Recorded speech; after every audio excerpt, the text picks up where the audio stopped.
안녕하세요. 가족의 비밀 채널에 오신 것을 환영합니다. 우리의 삶 속에는 아주 사소해 보이는 순간이 한 여성의 운명을 송두리째 바꿔놓기도 합니다. 아무렇지 않게 걸려온 한 통의 전화가 어떻게 시댁 전체를 진실 앞에 무릎 꿇게 만들었을까요? 오늘 결혼식이 끝나자마자 시어머니가 건넨 전화기 사연을 시작하겠습니다. 시동생 준호의 결혼식은 서울 강남의 한 호텔에서 열렸다.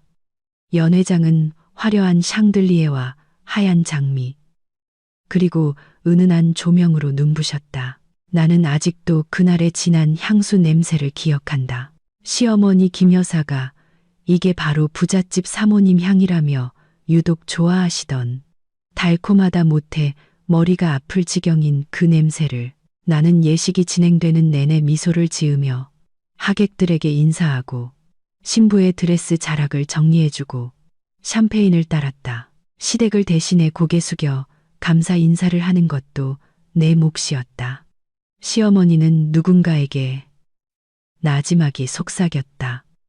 우리 며느리 참 착해. 혼자서 100가지 일도 다 해낸다니까. 돈이 좀 많이 드는 게 흠이지만 나는 그 말을 듣고도 애써 미소를 삼켰다. 더 이상 손님도 그렇다고 완전한 가족도 아닌 사람의 미소였다. 피로연이 끝나고 배경음악이 잔잔한 연주곡으로 바뀌었다. 하객들이 하나둘 자리를 떴다. 내가 테이블 위에 떨어진 꽃잎을 줍고 있을 때 김 여사가 나를 불렀다. 소연아, 이리 와보렴. 나는 자리에서 일어나 다가갔다. 시어머니는 심각한 표정으로 휴대폰을 들고 있었다. 목소리는 칼날처럼 날카로웠다. 내 친정아버지 전화다. 예단으로 해온 돈 다시 돌려달라시네. 어서 받아봐. 시어머니가 휴대폰을 내밀자 테이블 주변의 공기가 순간 얼어붙었다. 신랑 신부가 된 준호와 그의 아내는 당황하며 서로를 쳐다봤다. 나는 살짝 미간을 찌푸렸다. 아버지가 이 시간에요? 그래. 받아서 내 친정이 뭐라고 하는지 똑똑히 들어봐. 김 여사는 한 글자 한 글자 힘주어 말했다. 나는 휴대폰을 받아들었다. 화면에는 모르는 번호가 떠 있었다. 이상할 만큼 침착했다. 머릿속에는 그저 전날 아침 최 변호사님이 했던 말만 맴돌았다. 그들이 비열하게 나온다면 그냥 스피커폰을 켜세요. 두려워하지 마시고요. 나는 미소를 지었다. 어머님, 그럼 다 같이 들을 수 있게 스피커폰으로 받을까요? 내 마음대로 해라. 난 꿀릴 거 없다. 우리 집안은 부끄러운 짓 한 적 없으니까. 나는 테이블 중앙에 놓여있던 블루투스 스피커 연결 버튼을 눌렀다. 삑 소리와 함께 한 남자의 목소리가 또렷하게 울려 퍼졌다. 어머니, 제가 시킨 대로 똑같이 말씀하셔야 해요. 그래야 박소연, 그 콘이 제 분수를 알고 싹싹 빌죠. 그래, 내가 내 장인인 척 전화해서 돈 돌려달라고 하면 걔가 얼마나 기고만장하게 구는지 볼 수 있겠지. 순간 누군가 망치로 내리친 듯 분위기가 박살났다. 나는 아무 말 없이 휴대폰을 테이블 위에 내려놓았다. 연회장은 숟가락이 잔에 부딪히는 소리마저 멈춘 채 정적에 휩싸였다. 남편 민주는 그대로 굳어버렸다. 김 여사의 얼굴은 새하얗게 질렸다. 시아버지가 손으로 테이블을 내리쳤다. 네가 지금 이 집안을 망신시키려는 게냐? 제가 망신시킨 게 아니잖아요. 나는 차분하게 대답했다. 저는 어머님 말씀대로 했을 뿐이에요. 똑똑히 들으라고 하셔서 모두가 들을 수 있게 스피커폰을 켠 것뿐입니다. 옆 테이블에서 수군거리는 소리가 퍼져나갔다. 몇몇 친척들이 우리 쪽을 쳐다봤다. 신부가 된 동서는 얼굴이 빨개져 남편의 팔을 잡아당겼다. 오빠, 제발, 하객들 보잖아. 준호가 분노에 차 소리쳤다. 형수님, 제발 제 결혼식 좀 망치지 마세요. 나는 그를 향해 부드럽게 돌아섰다. 준호 씨의 좋은 날이라고요. 내게는 그럴 권리가 없겠죠. 하지만 이 상황을 망친 사람이 정말 나라고 확신해요. 김 여사가 갑자기 휘청거리며 의자에 쓰러졌다. 어머, 어지러워. 민준이 황급히 어머니를 부축하며 나를 쏘아봤다. 여보, 그만해. 어머니도 일부러 그러신 건 아닐 거야. 나는 그의 눈을 똑바로 쳐다봤다. 그럼 당신은 내가 아무것도 모를 거라고 생각했어. 방금 그 목소리, 누구 목소리였지? 그는 아무 말도 못하고 고개를 숙였다. 시아버지가 깊은 한숨을 내쉬며 무겁게 말했다. 너, 당장 나가거라. 오늘부터 이 집 며느리도 아니다. 난 이렇게 무례한 사람과는 같이 못 산다. 나는 고개를 끄덕이며 조용히 가방을 챙겼다. 네, 아버님. 무슨 말씀인지 알겠습니다. 충분히 들었어요. 그리고 나는 돌아섰다. 내 구두굽이 차가운 대리석 바닥에 부딪히는 소리가 서늘하게 울렸다. 등 뒤에서는 웅성거리는 소리가 파도처럼 밀려왔다. 아직 희미하게 남아있는 결혼식 축가와 뒤섞여서 나는 호텔 로비의 눈부신 조명을 지나 곧장 문으로 향했다. 차가운 빛이 내 어깨를 비췄다. 엘리베이터 문이 닫히고 은색 강철에 비친 내 얼굴에는 더 이상 두려움이나 떨림이 없었다. 아주 오래전부터 시작된 결심과 침묵만이 남아 있었다. 옛집으로 향하는 좁은 골목으로 접어들 때 차창 위로 빗방울이 토독거리며 떨어졌다. 떨어지는 빗방울 하나하나가 기억의 박자처럼 느껴졌다. 내가 시집 오던 날도 꼭 이렇게 비가 내렸다. 김 여사는 그때 내 손을 잡으며 근엄하지만 다정해 보이는 눈빛으로 말했다. 우리 집 며느리가 됐으니 한 가지만 기억하렴. 참을 수 있는 건 참고 어른들 말씀에 토달지 마라. 나는 그것이 진심 어린 조언이라 믿고 고개를 끄덕였다. 3년이 지나서야 그것이 명령이었다는 걸 깨달았다.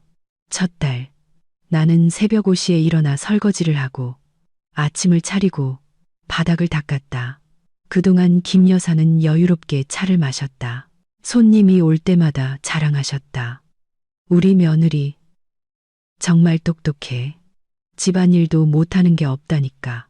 하지만 등 뒤에서는 이웃들에게 이렇게 말했다. 착하긴 한데 좀 느려.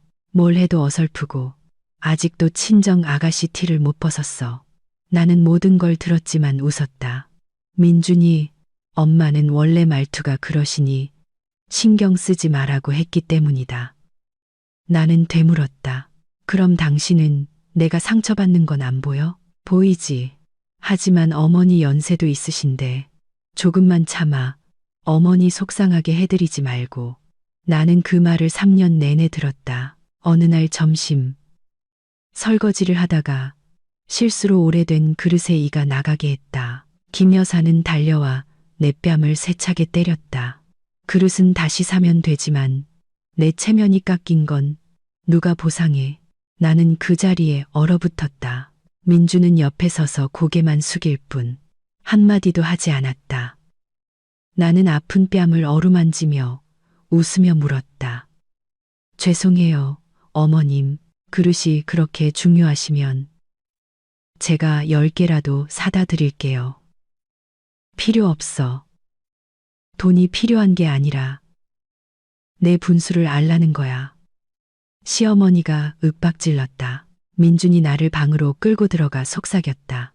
여보, 대들지 마. 어머니 화나셔서 그래. 나는 물었다. 내가 맞는 걸 보고도 대들지 말라고. 당신은 어머니 혈압 오르는 게 더 무서운 거야. 그날 밤 나는 벽을 보고 누워 소리 없이 눈물을 흘렸다. 거실에서 들려오는 김 여사의 웃음소리가 들렸다. 내가 저 며느리 제대로 길들였다니까. 민준이 실직했을 때 나는 부모님이 비상금으로 쓰라고 주신 예금을 전부 그에게 주었다. 이건 내 몸 하나 지킬 돈이니 꼭 갖고 있어라.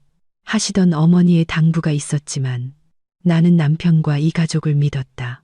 나는 그 돈으로 집 수리비를 내고 시아버지 차를 바꿔드리고 시동생 준호의 노트북을 사주고 석사 과정 학비를 대주었다. 김 여사는 여전히 우리 며느리 효심이 지극하다고 칭찬했다. 그러면서 이웃에게는 이렇게 말했다. 우리 집에서 무시당할까봐 돈으로 환심 사려는 거겠지. 나는 그저 민준을 위해 한 일이라고 스스로를 위로하며 웃었다.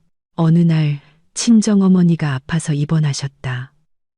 며칠만 간병하게 해달라고 부탁했다. 김 여사는 싸늘한 눈빛으로 쏘아붙였다.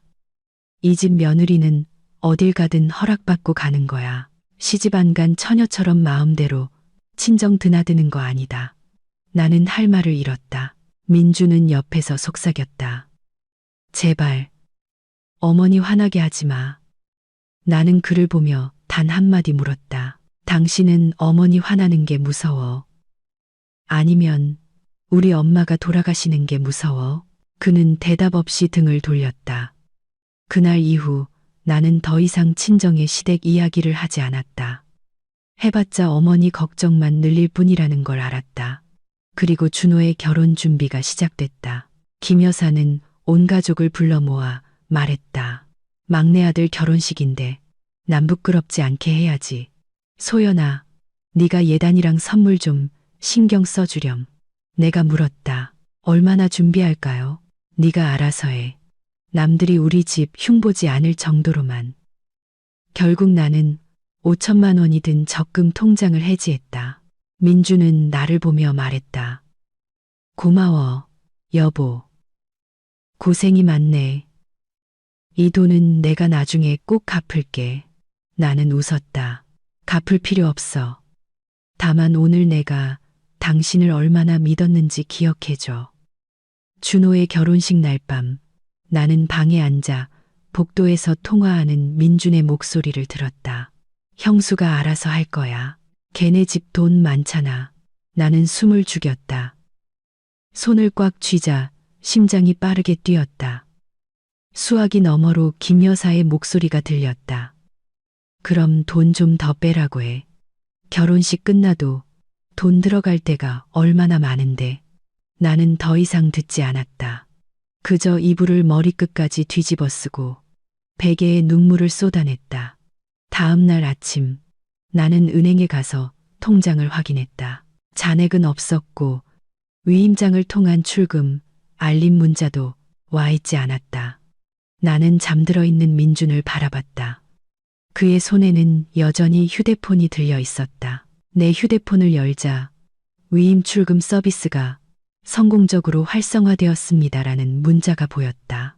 나는 긴 한숨을 내쉬었다. 머리가 윙윙 울렸다. 그를 원망해야 할까? 시어머니를 원망해야 할까? 아니면 나 자신을 원망해야 할까? 나는 발코니로 나갔다. 하늘에는 아직 옅은 안개가 끼어 있었다. 아래에서는 사람들이 어젯밤 남은 결혼식 꽃을 치우고 있었다. 국화와 백합 냄새, 그리고 희미하게 남은 와인 냄새가 뒤섞여 목이 메었다. 3년간의 시집살이 동안 나는 침묵하는 법을 배웠다. 하지만 오늘 나는 처음으로 자문했다. 그 침묵이 과연 가치 있는 것이었을까? 익숙한 철제 대문 앞에 한참을 서 있었다. 안에서는 늘 그랬듯 강아지 짖는 소리와 냄비 부딪히는 소리가 들렸다. 하지만 오늘따라 모든 소리가 무겁고 차갑게 느껴졌다. 나는 심호흡을 하고 문을 밀고 들어갔다. 왔니? 거실에서 김 여사의 목소리가 들려왔다. 날카롭고 차분한 목소리였다. 나는 그녀가 찻잔을 든 채 무표정하게 소파에 앉아 있는 것을 보았다. 네, 어머님, 부르셔서 왔어요. 그래, 돈 문제 확실히 해야지. 나는 맞은편 소파 끝에 앉았다. 민주는 내 시선을 피하며 휴대폰만 만지작거렸다. 친정에서 돈 좀 있다고 시댁에 나눌 줄 모르면 그 돈이 다 무슨 소용이니. 이 집이 내 개인 금고인 줄 알아? 김 여사가 비아냥거렸다. 나는 고개를 들고 느리지만 분명한 목소리로 말했다. 그 돈, 저희 부모님이 결혼할 때 주신 제 돈이에요. 아까운 건 아니지만 왜 제 통장에서 돈이 전부 빠져나갔는지 알고 싶어요. 민준이 피식 웃었다. 내가 잠깐 빌린 거야. 뭘 그렇게 심각하게 그래? 빌렸다고요? 나는 그를 똑바로 쳐다봤다. 말도 없이, 심지어 위임 출금까지 신청해서 전부 가져간 걸 빌렸다고 할 수 있어요? 김 여사가 바늘처럼 뾰족한 목소리로 끼어들었다. 내 아들이 그런 건 다 제 동생 챙기려고 그런 거다. 준호가 장가 가는데 형수가 보태는 게 당연하지. 어디서 토를 달아. 시댁에 종 보태는 게 그렇게 억울해. 어머님께는 당연할지 몰라도 저한테는 아니에요. 나는 대꾸했다. 그 돈 한 푼 한 푼이 저희 부모님의 피땀입니다. 제가 남편을 믿고 통장을 맡긴 거지. 누구에게 자선하려고 드린 게 아니에요. 김 여사가 찻잔을 세게 내려놓자 찬물이 튀었다. 목소리가 거칠어졌다. 내가 어른한테 말대꾸하라고 가르치진 않았다. 이 집은 내 공치사를 들을 만큼 가난하지 않아. 공치사가 아니에요. 그냥 제 돈을 왜 마음대로 가져갔는지 알고 싶을 뿐입니다. 민준이 작지만 짜증 섞인 목소리로 끼어들었다. 말 좀 가려서 해. 꼭 빚 독촉하는 사람처럼. 나도 네 남편이고 부부 돈은 공동재산이야. 나는 싸늘하게 웃었다. 그럼 돈 뺄 때 왜 공동으로 상의하지 않으셨어요? 공기가 무겁게 가라앉았다. 김 여사가 민준을 향해 턱을 까딱였다. 거봐, 내가 뭐랬어. 저런 애 데려오면 집안 시끄러워진다고. 서울 애들은 하나부터 열까지 다 따진다니까. 나는 분노를 억누르며 여전히 차분한 목소리로 말했다. 제가 따지는 것처럼 보이실 수 있지만 바보는 아니에요. 제가 몰랐다면 그 돈은 그냥 사라진 셈 치셨을 거 아니에요? 안방에서 시아버지가 지팡이를 짚고 나왔다. 목소리가 차가웠다. 어디서 큰 소리야? 여긴 우리 집이지 내 집이 아니다. 알아요. 하지만 여긴 제 남편이 사는 곳이고 제 돈을 말 한마디 없이 가져간 사람들이 있는 곳이에요. 전 그저 확실히 하고 싶을 뿐입니다. 확실히? 시아버지가 나지막이 소리쳤다. 가족끼리 꼭 빚쟁이처럼 따져야겠냐? 김 여사가 끼어들었다. 우리가 너한테 살 집 주고 네 남편 먹여 살렸더니 이제 와서 돈 몇 푼 가지고 따지는 거냐? 나는 처음으로 시선을 피하지 않고 그녀를 똑바로 쳐다봤다. 따지는 게 아니에요. 어머님, 제 것을 되찾으려는 것뿐이에요. 이 집에 너를 들인 것만으로도 은혜인 줄 알아. 김 여사가 벌떡 일어섰다. 목소리가 새된 소리로 변했다. 민준도 일어나며 상황을 진정시키려 했다. 어머니, 그만하세요. 제가 아내랑 얘기할게요. 나는 그를 향해 돌아섰다. 당신, 간단하게 한마디만 설명해봐. 왜 나한테 말도 없이 돈을 뺐어? 어머니가 부탁하셨어. 민준이 한숨을 쉬었다. 준호 결혼식에 돈이 필요하다고 하셔서 그냥 가족을 돕는다고 생각했어. 돕는다고? 나는 씁쓸하게 웃었다. 제 결혼 자금을 한 푼도 남김없이 가져가는 게 돕는 거야? 말이 너무 심하잖아. 민준이 시선을 피하며 대답했다. 나는 가방에서 서류 봉투를 꺼내 테이블 위에 올려놓았다. 여기 은행거래 내역서예요. 서명, 출금 날짜, 위임장까지 다 있어요. 어머님 한번 보세요. 제가 뭘 잘못 알고 있나요? 김 여사는 얼굴이 하얗게 질려 민준을 쳐다봤다. 누가 너더러 이런 서류까지 떼오라고 가르쳤어. 아무도 가르쳐주지 않았어요. 어머님, 지난 3년간 저는 충분히 침묵했어요. 시아버지가 으르렁거렸다. 네가 이 집안을 망신시키려는 거냐? 전 그저 투명하게 살고 싶을 뿐이에요. 제가 잘못했다면 사과할게요. 하지만 다른 사람이 잘못했다면 제가 더 이상 참는 사람이 아니라는 걸 알려주고 싶어요. 아무도 말이 없었다. 벽시계의 초침 소리만 들렸다. 민준이 고개를 숙이며 작게 말했다. 그만해. 일 크게 만들지 마. 내가 어떻게든 마련해서 갚을게. 필요 없어요. 나는 대답했다. 그 돈 3년간 며느리 노릇 한 제 수고비라고 생각하세요. 하지만 이제부터 제 돈에는 누구도 손대지 마세요. 나는 일어나 봉투를 가방에 넣었다. 어머님이 필요하시다면 이 서류 사본을 변호사님께도 보내드릴게요. 김 여사가 한 걸음 물러서며 떨리는 목소리로 말했다. 네가 감히. 저는 옳은 일을 할 뿐이에요. 어머님, 진실이라는 게 모두가 듣기 좋아하는 건 아니죠. 그래서 오늘은 이만 조용히 말씀드리는 겁니다. 나는 몸을 돌려 나갔다. 등 뒤에서 나가면 다시는 돌아올 생각 마라. 하는 김 여사의 목소리가 들렸다. 나는 대답 대신 작게 고개를 끄덕였다. 네, 알고 있습니다. 문고리를 잡는 손이 미세하게 떨렸다. 밖은 햇살이 눈부실 정도로 강렬했다. 머릿속에서 한 목소리가 분명하게 울렸다. 이제부터 내 돈에는 아무도 손대지 못해. 차 안에서 나는 조용히 앉아 있었다. 햇빛이 창문을 통해 들어와 조수석에 놓인 서류 봉투를 비췄다.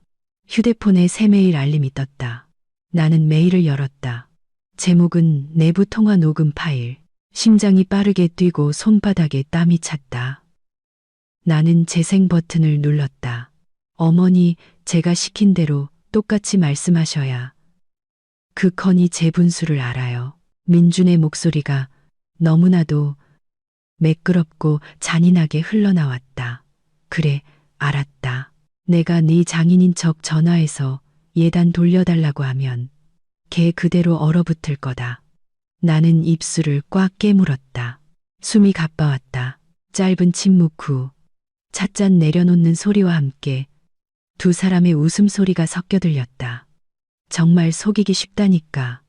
민준이 말을 이었다. 결혼하고 나서부터 돈 얘기만 나오면 꼼짝을 못하잖아.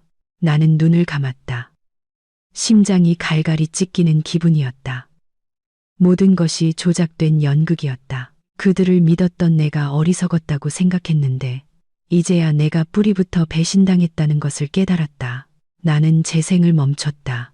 백미러에 비친 내 얼굴은 창백했고 입술은 파르르 떨렸다. 나는 주소록을 열어 최 변호사님의 이름을 찾았다. 변호사님, 파일 들었어요. 사실이었네요. 최 변호사님의 차분한 목소리가 들려왔다. 저도 사본을 가지고 있습니다. 그들이 실수로 예전 계약서 메일에 첨부해서 보냈더군요. 공개하셔야 합니다. 공개요?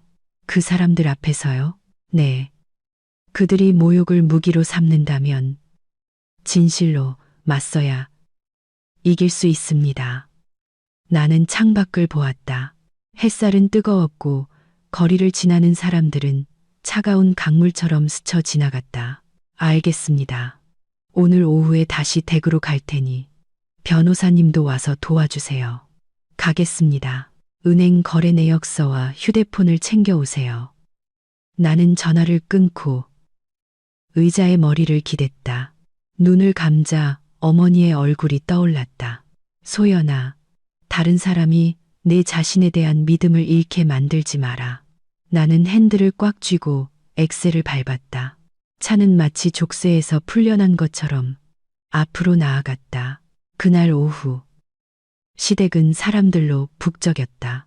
김 여사가 온 가족을 소집한 것이다. 내가 들어서자 모두의 시선이 쏠렸다. 너도 왔구나. 시어머니가 차갑게 말했다. 잘됐다. 오늘 끝장을 보자. 민주는 옆에 조용히 앉아 고개를 숙이고 있었다. 시아버지는 천천히 차를 따르며 딱딱하게 말했다. 이 집은 더 이상 시끄러운 걸 원치 않는다. 할 말 있으면 하고 끝내. 나는 가방을 의자에 내려놓고 휴대폰을 꺼냈다. 누가 시끄러운 걸 원치 않는지 다시 한번 똑똑히 들어봐야겠네요. 김 여사가 눈살을 찌푸렸다. 네가 지금 뭘 하려는 거냐? 결혼식장에서 어머님이 하신 말씀을 다시 들려드리려는 것뿐이에요. 나는 녹음 파일을 재생하고 스피커폰을 켰다. 민준의 목소리가 거실을 가득 메웠다. 어머니, 제가 시킨 대로 똑같이 말씀하셔야 그 건이 제 분수를 알아요. 김 여사의 얼굴이 새하얗게 질렸다. 이어서 녹음 속 그녀의 목소리가 대답했다. 그래, 알았다. 내가 네 장인인 척 전화해서 예단 돌려달라고 하면 걔 그대로 얼어붙을 거다. 방 안의 모든 것이 얼어붙었다. 시아버지가 찻잔을 세게 내려놓자 찬물이 넘쳤다. 목소리가 쉬어 있었다. 이게 다 뭐냐? 나는 그를 똑바로 쳐다봤다. 진실이에요, 아버님. 네, 네가 함정을 판 거냐? 김 여사가 떨리는 목소리로 더듬거렸다. 아니요, 어머님. 어머님이 직접 말씀하신 거잖아요. 전 그냥 다시 들려드렸을 뿐이에요. 민주는 땀을 흘리며 얼굴이 하얗게 질렸다. 소연아, 제발. 그는 더듬거렸다. 어머니가 그냥 농담하신 거야. 농담이라고요? 내가 물었다. 온 가족이 보는 앞에서 내가 망신당하는 걸 보고 당신은 그걸 농담이라고 해요. 김 여사가 벌떡 일어섰다. 네가 감히 시어미를 이렇게 모욕해. 전 누구도 모욕하지 않았어요. 어머님, 그 모욕을 받아야 할 사람에게 돌려준 것뿐이에요. 아무도 더 이상 말을 잇지 못했다. 시계 초침, 소리만 흐르는 시간처럼 길게 느껴졌다. 그때 문이 열리고 최 변호사님이 들어섰다.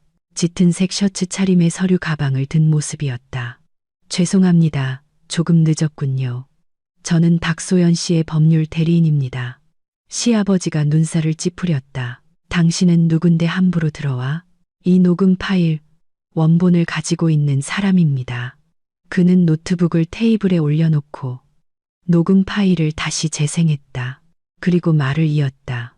이 파일은 이민준 씨의 기기에서 추출되었습니다. 총 3분 12초 분량으로 편집된 흔적은 없습니다. 민준이 벌떡 일어섰다. 목소리가 떨렸다. 누가 당신더러 내 기기에 손대라고 했어? 이민준 씨가 직접 계약서, 이메일에 실수로 첨부하셨습니다. 최 변호사님이 침착하게 대답했다. 유리가 깨지듯 분위기가 산산조각 났다. 김 여사는 의자로 물러나며 숨을 헐떡였다. 나는 일부러 그런 게 아니라 나는 그들을 보며 평온한 목소리로 말했다. 어머님, 변명하실 필요 없어요. 소송하고 싶지 않아요. 그냥 모두가 진실을 똑똑히 들었으면 했을 뿐이에요. 최 변호사님이 노트북을 덮고 일어섰다. 나중에 대질 신문이 필요할 경우를 대비해 서류를 준비해 두겠습니다. 시아버지는 침묵했다. 김 여사는 두 손에 얼굴을 묻었고 민주는 아무 말도 하지 않았다. 나는 한때 내 집이라 믿고 며느리 노릇을 하려 애썼던 이 집을 둘러보았다. 테이블, 결혼사진, 모든 것이 이제는 역겨운 위선의 냄새로 가득했다. 나는 거의 혼잣말처럼 나지막이 읊조렸다. 때로는 침묵도 죄가 되는군요. 아무도 대답하지 않았다. 민주는 조용히 자리에서 일어나 휴대폰을 테이블에 내려놓고 문 밖으로 나갔다. 문이 철컥하고 마른 소리를 내며 닫혔다. 나는 그 뒷모습을 바라봤다. 더 이상 아프지 않았다. 오히려 가벼워진 기분이었다. 오후의 햇살이 창문 너머로 비스듬히 들어왔다. 희미한 빛 때문에 시댁 거실은 평소보다 더 좁아 보였다. 김 여사는 구겨진 보라색 원피스를 입고 소파 중앙에 앉아 두 손을 꽉 쥐고 있었다. 시아버지는 옆에서 석상처럼 차가운 얼굴로 앉아 있었다.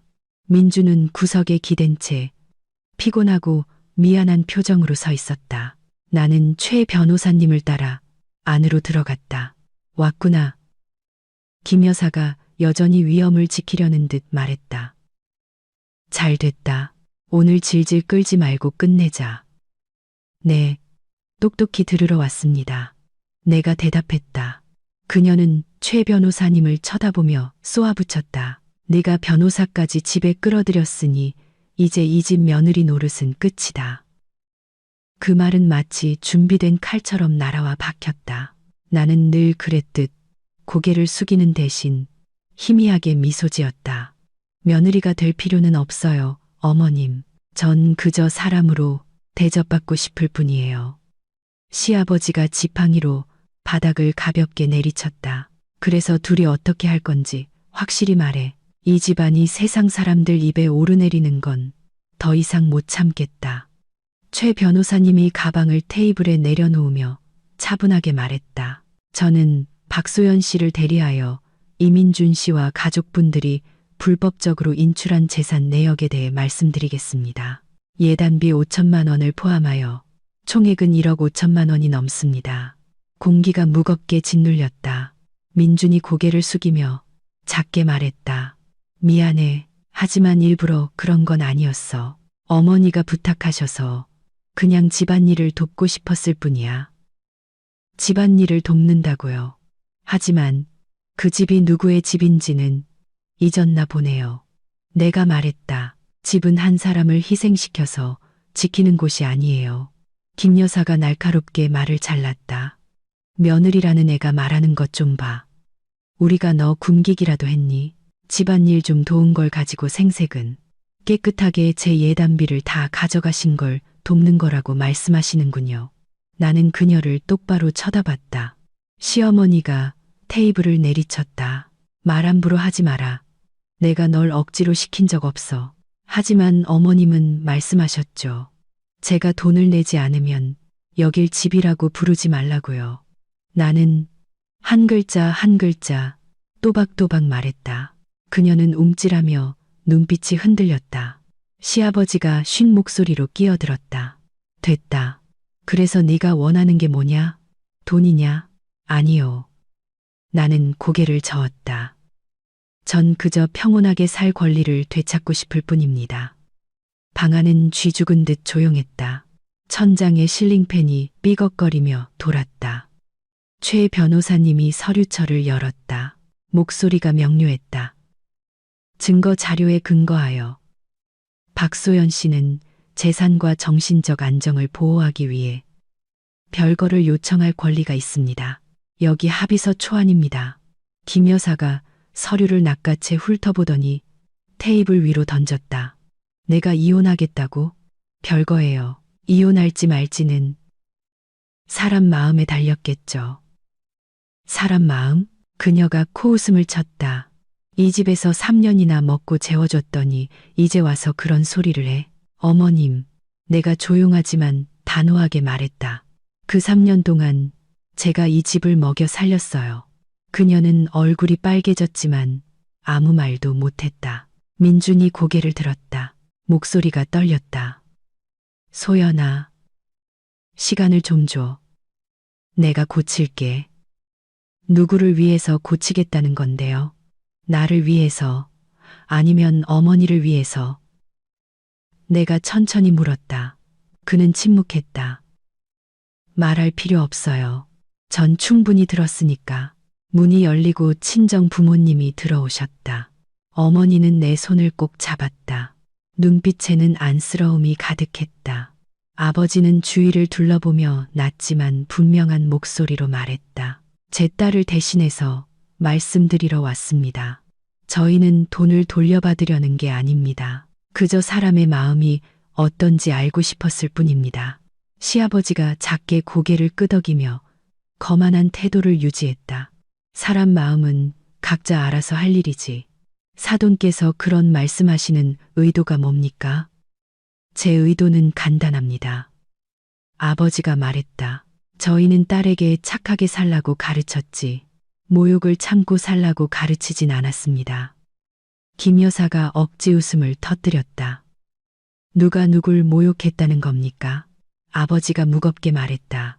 부끄러운 일이 없다면 왜 녹음 파일을 듣고 그렇게 떠셨습니까? 김 여사는 입을 다물었다. 최 변호사님이 객관적인 어조로 끼어들었다. 우선 양측이 별거 합의서에 서명하시길 제안합니다. 재산과 의무는 추후에 해결하도록 하죠. 시아버지가 민준을 쳐다봤다. 너 서명해. 일 더 커지기 전에. 민준은 망설였다. 손이 떨렸다. 나는 펜을 꺼내 그의 앞에 놓았다. 서명해요. 나를 위해서가 아니라 진실을 위해서. 그가 서명하자 잉크가 종이에 번졌다. 나는 마음속 자물쇠가 철컥하고 열리는 소리를 들은 것 같았다. 김 여사가 흐느끼며 끊어지는 목소리로 말했다. 나는 남들이 우리 집 손가락질할까봐. 나는 고개를 숙이며 작게 말했다. 어머님, 사람들은 우리가 행복한 척할 때 비웃는 거예요. 더 이상 아무도 말하지 않았다. 아버지가 서류를 챙겨 일어섰다. 제 딸, 이 집에서 키워주지 않으셔도 됩니다.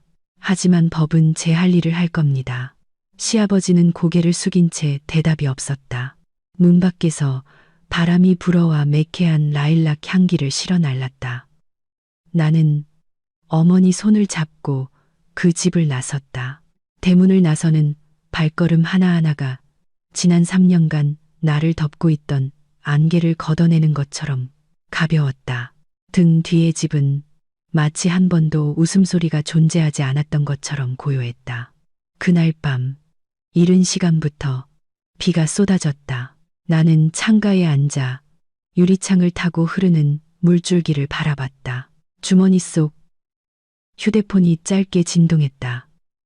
발신자 없는 메시지가 떴다. 내가 쉽게 빠져나갈 수 있을 거라고 생각하지 마. 나는 그 문자를 한참 동안 바라봤다. 등골을 타고 차가운 기운이 흘렀다. 나는 답장하지 않고 메시지를 삭제했지만 손은 여전히 떨리고 있었다.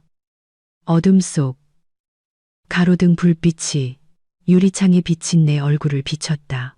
낯설고 피곤하며 침묵하는 얼굴. 나는 앞으로 얼마나 더 많은 뒷말을 견뎌야 할까 자문했다. 다음 날 아침, 밖으로 나가자 이웃들의 호기심 어린 시선이 기다리고 있었다. 한 아주머니가 나를 불러 세웠다. 동정과 비아냥이 섞인 목소리였다. 소연 씨, 듣자 하니 시댁을 고소했다며. 세상에, 요즘 세상에 정말 별일이야. 나는 가볍게 미소 지으며 대답하지 않았다. 머릿속에는 소문 참 빠르네. 어젯밤 비보다도 빠르잖아. 라는 생각뿐이었다. 내가 걸음을 옮기자등 뒤에서 수군거리는 소리가 이어졌다. 일을 너무 크게 벌였어.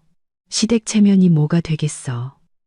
여자가 남편을 고소해서 무슨 복을 받겠다고. 나는 더 빨리 걸었다.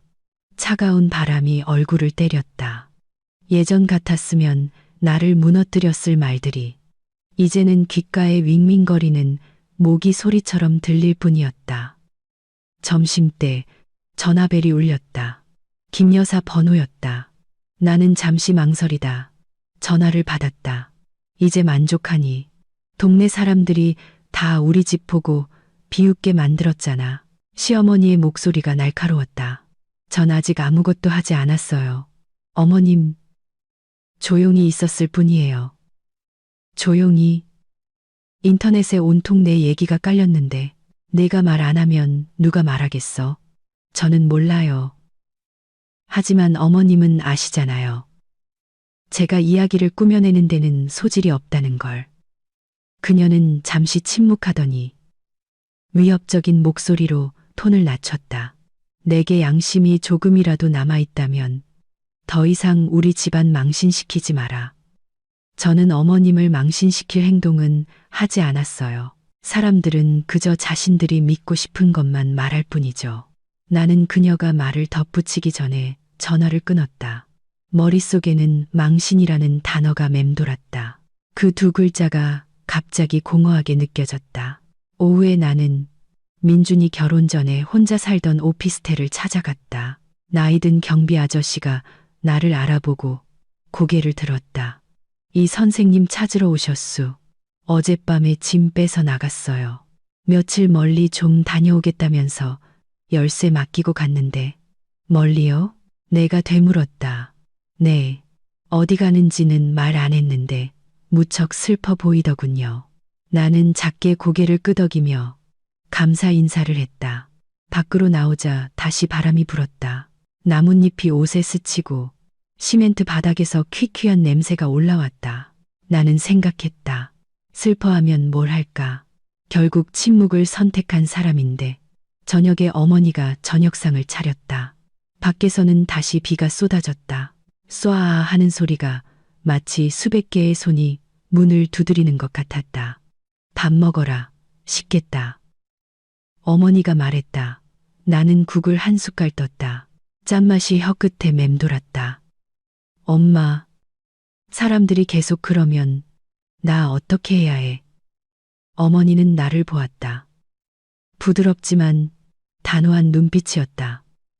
넌 강한 아이야. 하지만 강하다는 게 계속 싸워야 한다는 뜻은 아니란다. 남들이 우리를 짓밟을 때 때로는 한 걸음 물러서는 게 그들이 스스로 넘어지게 만드는 방법이야. 무서워요.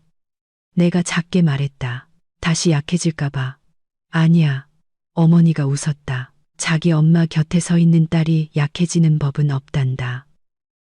나는 고개를 끄덕이며 밥을 삼키려 애썼지만 목이 메었다. 비는 그치지 않고 내렸다. 빗방울 하나하나가 마음 깊은 곳을 건드리는 것 같았다. 밤늦게 설거지를 하고 있는데 휴대폰에 메시지가 도착했다. 최 변호사님이었다. 일이 생겼습니다. 인터넷 확인해 보세요. 나는 SNS를 열었다가 심장이 굳는 것 같았다. 수천 번 공유된 익명의 게시물이었다. 재벌가 며느리, 이혼하며 예단비 요구, 변호사까지 대동의 시댁 초토화. 게시물에는 결혼식 때 하얀 부케를 들고 웃고 있는 내 사진이 첨부되어 있었다. 댓글에는 돈에 미쳤네. 요즘 여자들 무서워. 시부모도 못 알아보고 같은 악랄한 말들이 줄을 이었다. 나는 휴대폰을 내려놓고 심호흡을 했다. 처음 든 감정은 분노가 아니라 무거움이었다. 이번에는 그들이 나를 모욕하는 것을 넘어 세상 사람들의 입을 빌려 내 명예를 죽이려 한다는 것을 알았다. 휴대폰이 다시 울렸다. 최 변호사님이었다. 봤습니다. 내가 먼저 말했다. 인터넷에 어떤 반응도 하지 마세요. 지금 출처를 확인 중입니다. 아마 시댁 내부 소행일 가능성이 큽니다. 알아요. 내가 작게 말했다. 그들은 인터넷으로 제 명예를 죽이려 하겠죠. 그렇다면 저는 진실로 저를 구해야겠네요. 침착하세요. 법적인 부분은 제가 처리하겠습니다. 하지만 각오하세요. 이번 파도는 오늘 밤 폭풍보다 더 클 수 있습니다. 나는 창밖을 바라봤다. 밖에서는 천둥이 울리고 번개가 벽을 비췄다.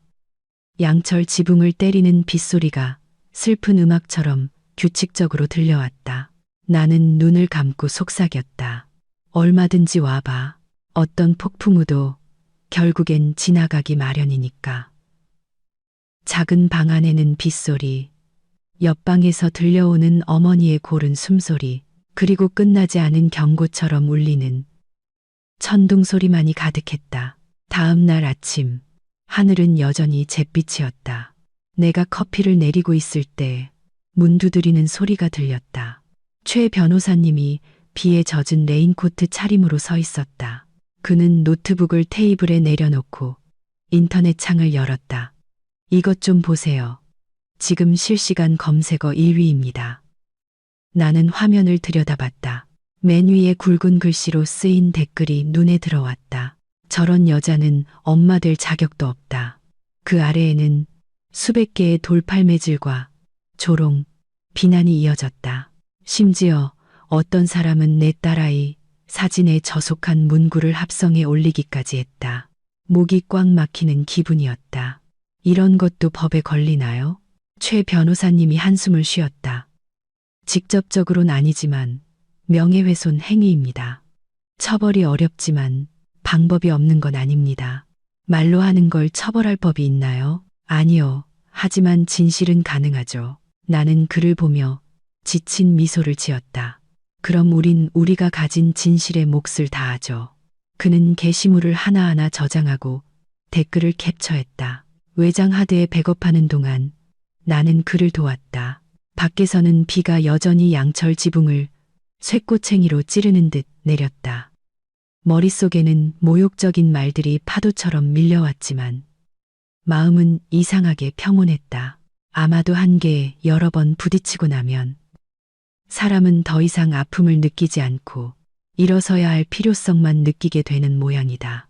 점심때 최 변호사님이 돌아가려 할 때 내 휴대폰이 울렸다. 모르는 번호였다. 내가 전화를 받았다. 박소연 씨 맞으신가요? 저는 코리아 뉴스 이지연 기자입니다. 저희가 이번 사건에 대해 취재 중인데 입장을 밝히실 의향이 있으신가요? 나는 잠시 침묵했다. 최 변호사님이 들어보라는 듯 고갯짓했다. 저는 말싸움하고 싶지 않아요, 기자님. 말싸움이 아닙니다. 저는 당사자에게 직접 진실을 듣고 싶습니다. 괜찮으시다면 오늘 찾아뵈어도 될까요? 생각해 볼게요. 기다리겠습니다. 그녀의 목소리는 부드럽지만 단호했다. 내가 전화를 끊자 최 변호사님이 바로 말했다. 이지연 기자, 저도 압니다. 꽤 공정하게 기사를 쓰는 사람이에요. 여론을 뒤집을 기회입니다. 하지만 더 깊이 파헤쳐질 각오도 하셔야 합니다. 나는 침묵했다. 부엌에서 어머니가 앞치마에 손을 닦으며 나왔다. 기자랑 얘기할 거니? 아직 모르겠어요, 엄마. 확실하니?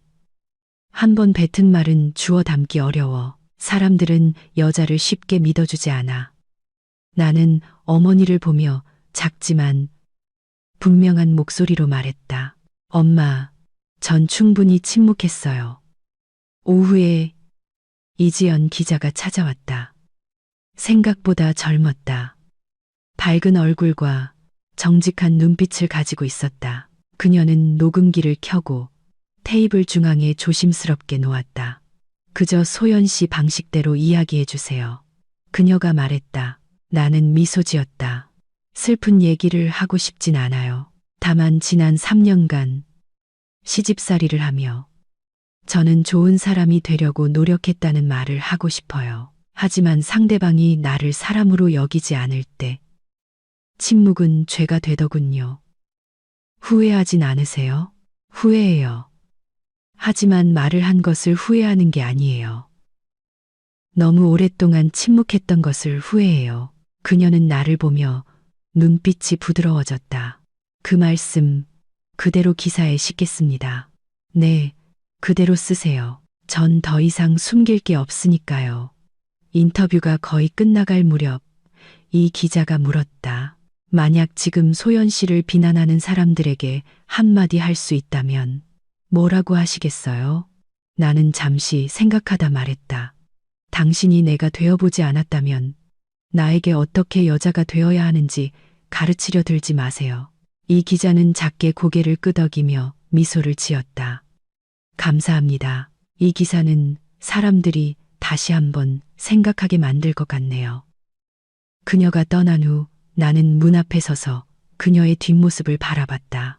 비는 그쳤고 길 위에는 물웅덩이가 반짝였다. 어머니가 다가와 내 어깨에 손을 얹었다. 마음이 좀 가벼워졌니?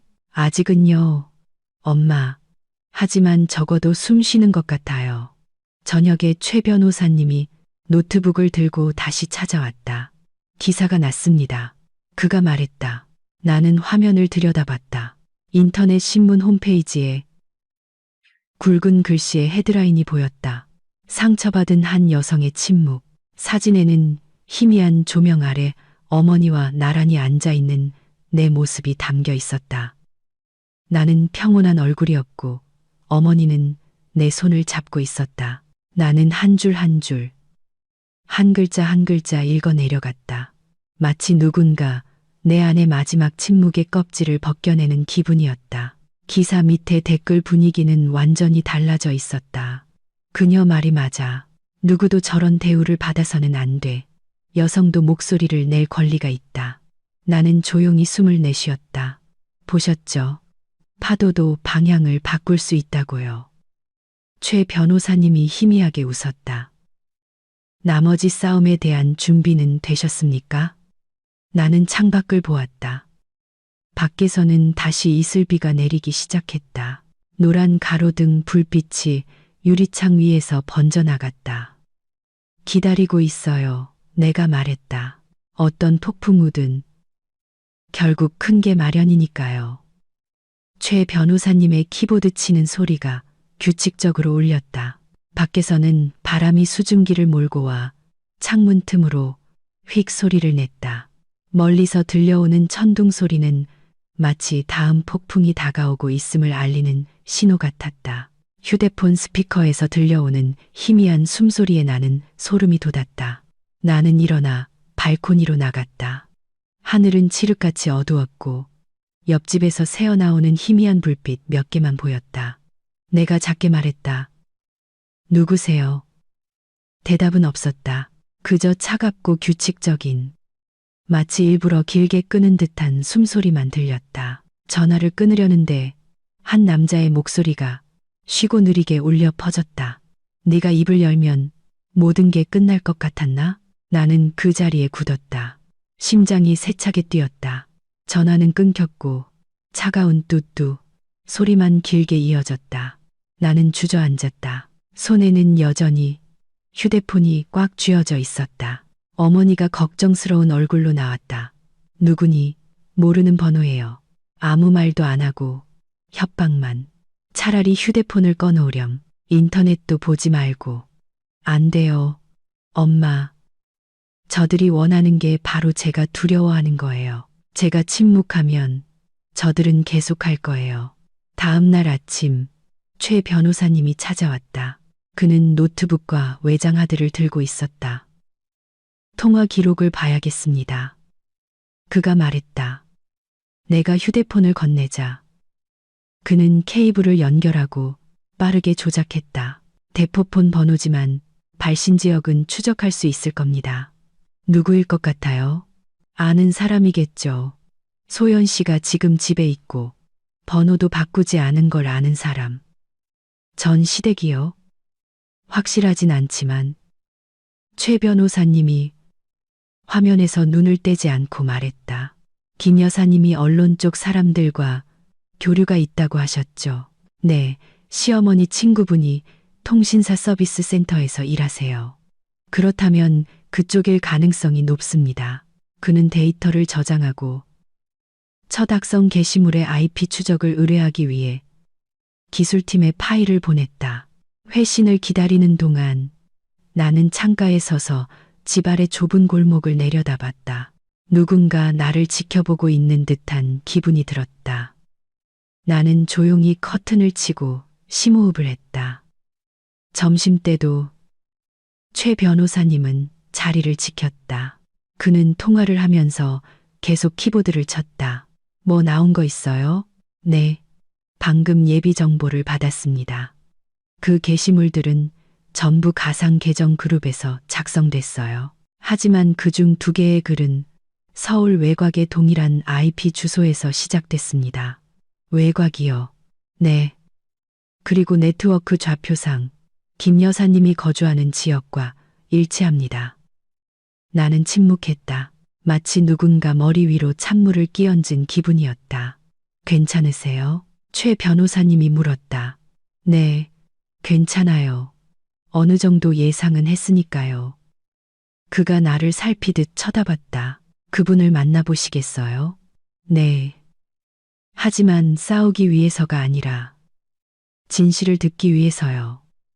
그날 오후 나는 김 여사에게 직접 전화를 걸었다. 어머님, 뵙고 싶어요. 내가 말했다. 그녀의 목소리는 평소보다 부드러웠다. 만나서 뭘 하려고? 확실히 이야기하고 싶어서요.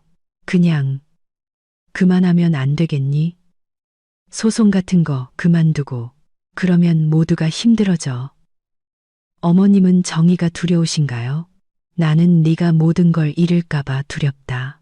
어머님이 정의를 두려워하신다는 건 무언가 알고 계시다는 뜻이네요. 수화기 너머는 침묵에 잠겼다. 거친 숨소리만 들리다 그녀는 전화를 끊었다. 나는 화면을 보았다. 마음이 텅 비었다. 저녁에 설거지를 하고 있는데 최 변호사님이 다시 찾아왔다. 자세한 결과가 나왔습니다. 그는 노트북을 열어 화면을 내 쪽으로 돌렸다. 데이터표가 나타났다. 이게 첫 게시물의 원본 IP입니다. 김 여사님 댁에 등록된 와이파이 네트워크와 완벽하게 일치합니다. 내가 고개를 들었다. 확실해요? 네, 2번 확인했습니다. 나는 조용히 앉아 있었다. 최 변호사님이 테이블에 손을 올리고 천천히 말했다. 이 증거를 경찰에 제출하거나 대질신문 때 사용하기 위해 보관할 수 있습니다. 보관할래요. 저는 누구도 감옥에 가는 걸 원치 않아요. 저는 그들이 멈추기만 하면 돼요. 그들은 폭로당하지 않는 한 멈추지 않을 겁니다. 나는 고개를 들어 그를 똑바로 쳐다봤다. 그렇다면 빛이 제 할 일을 하도록 두죠. 밖에서는 바람이 불기 시작했다. 창문을 세차게 때렸다. 갑자기 최 변호사님의 휴대폰이 울렸다. 그는 전화를 받고 몇 번 고개를 끄덕이더니 나를 향해 돌아섰다. 집 앞에 누가 왔습니다. 누구요? 아마 기술팀에서 인쇄본을 보낸 것 같군요. 그가 문을 열러 나갔다. 검은 재킷을 입은 남자가 서 있었다. 모자를 깊게 눌렀어 얼굴이 거의 보이지 않았다. 그는 갈색 서류 봉투를 내밀었다. 박소연 씨에게 전해 주십시오. 직접 전달하라고 했습니다. 누가 보냈습니까? 모릅니다. 남자는 짧게 대답하고 돌아섰다. 나는 봉투를 받아 열었다. 안에는 여러 장의 스크린샷 사진이 들어 있었다. 최 변호사님이 들여다보더니 미간을 찌푸렸다. 이게 뭐죠? 그가 물었다. 나는 대답하지 않았다. 사진 위로 불빛이 반사되었다. 민준과 김 여사가 게시물을 조작하고 사람을 고용해 글을 올리며 출처를 숨기라고 지시하는 대화 내용이 선명하게 찍혀 있었다. 목이 바싹 마르고 손가락이 떨렸다. 나는 마지막 사진을 집어들었다. 민준이 쓴 글이었다. 어머니, 제가 알아서 할게요. 누가 진짜로 모욕당하는 건지 똑똑히 알게 해줘야죠. 최 변호사님이 나를 보며 침묵했다. 잠시 후 그가 작게 말했다. 이제 믿으시겠습니까? 그들은 멈추지 않을 거라는 걸. 나는 봉투를 접었다. 목소리는 평온했지만 단단했다. 그리고 이제 그들이 멈춰야 할 때가 왔네요. 어떻게 하실 겁니까? 내일 그들을 만나러 갈 겁니다. 이번에는 대화를 하기 위해서가 아니에요. 창밖에서는 바람이 휙 소리를 내며 거세게 불었다. 문이 리듬에 맞춰 덜컹거렸다. 최 변호사님이 화면 불빛에 비친 얼굴로 밖을 보았다. 마음의 준비를 해두세요. 진짜 파도는 아직 오지 않았습니다. 최 변호사님, 내가 희미하게 웃었다. 전 그걸 기다리고 있어요. 밖의 바람은 더 격렬하게 울부짖었다. 멀리서 들려오는 천둥 소리와 뒤섞여서 방 안은 희미하게 밝았고 2 사람의 그림자가 벽 위에서 흔들렸다. 마치 곧 드러날 진실처럼 빛과 어둠 사이를 오갔다. 다음 날 아침, 며칠간의 비 끝에 하늘이 맑게 개었다. 나는 갈색 서류 봉투를 가방에 넣고 잠근 뒤 어머니를 보았다. 엄마, 저 다녀올게요. 정말 괜찮겠니? 네, 이제 때가 됐어요. 최 변호사님이 아래층에서 기다리고 있었다. 우리는 시댁으로 가는 내내 말이 없었다. 차가 김 여사 댁으로 이어지는 좁은 골목으로 접어들자 심장이 세차게 뛰었다. 철제 대문은 여전히 낡은 초록색이었고 안쪽에는 붉은 벽돌이 깔린 마당이 보였다. 나는 수천 번도 더 이 문턱을 넘었지만 오늘따라 유난히 차갑고 낯설었다. 김 여사가 문을 열었다. 이상할 정도로 평온한 표정이었다.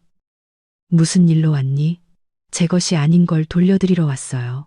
나는 서류 봉투를 테이블 위에 올려놓았다.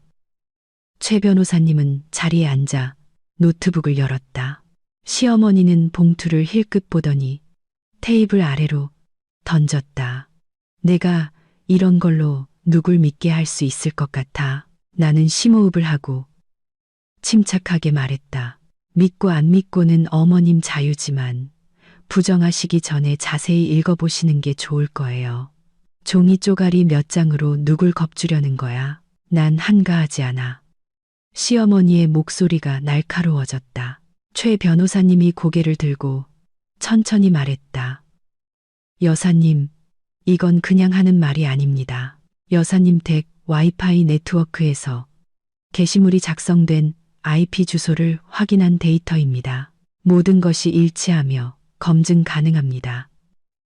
김 여사가 눈썹을 치켜세우며 애써 평정을 유지했다. 누가 우리 집 와이파이를 몰래 썼는지 어떻게 알아? 우리 집은 대문 열어놓고 살아. 그렇게 말씀하실 수 있겠죠. 최 변호사님이 대답했다. 하지만 데이터에는 게시물이 작성된 시점에 단 2개의 기기만 접속되어 있었다고 명확히 기록되어 있습니다. 여사님, 휴대폰과 이민준 씨 컴퓨터요. 방 안의 공기가 끈적하게 굳었다. 나는 그녀의 손이 미세하게 떨리는 것을 똑똑히 보았다. 난 아무것도 몰라. 그녀가 일어섰다. 내가 한 짓 아니야. 알겠어? 바로 그때 문이 열렸다.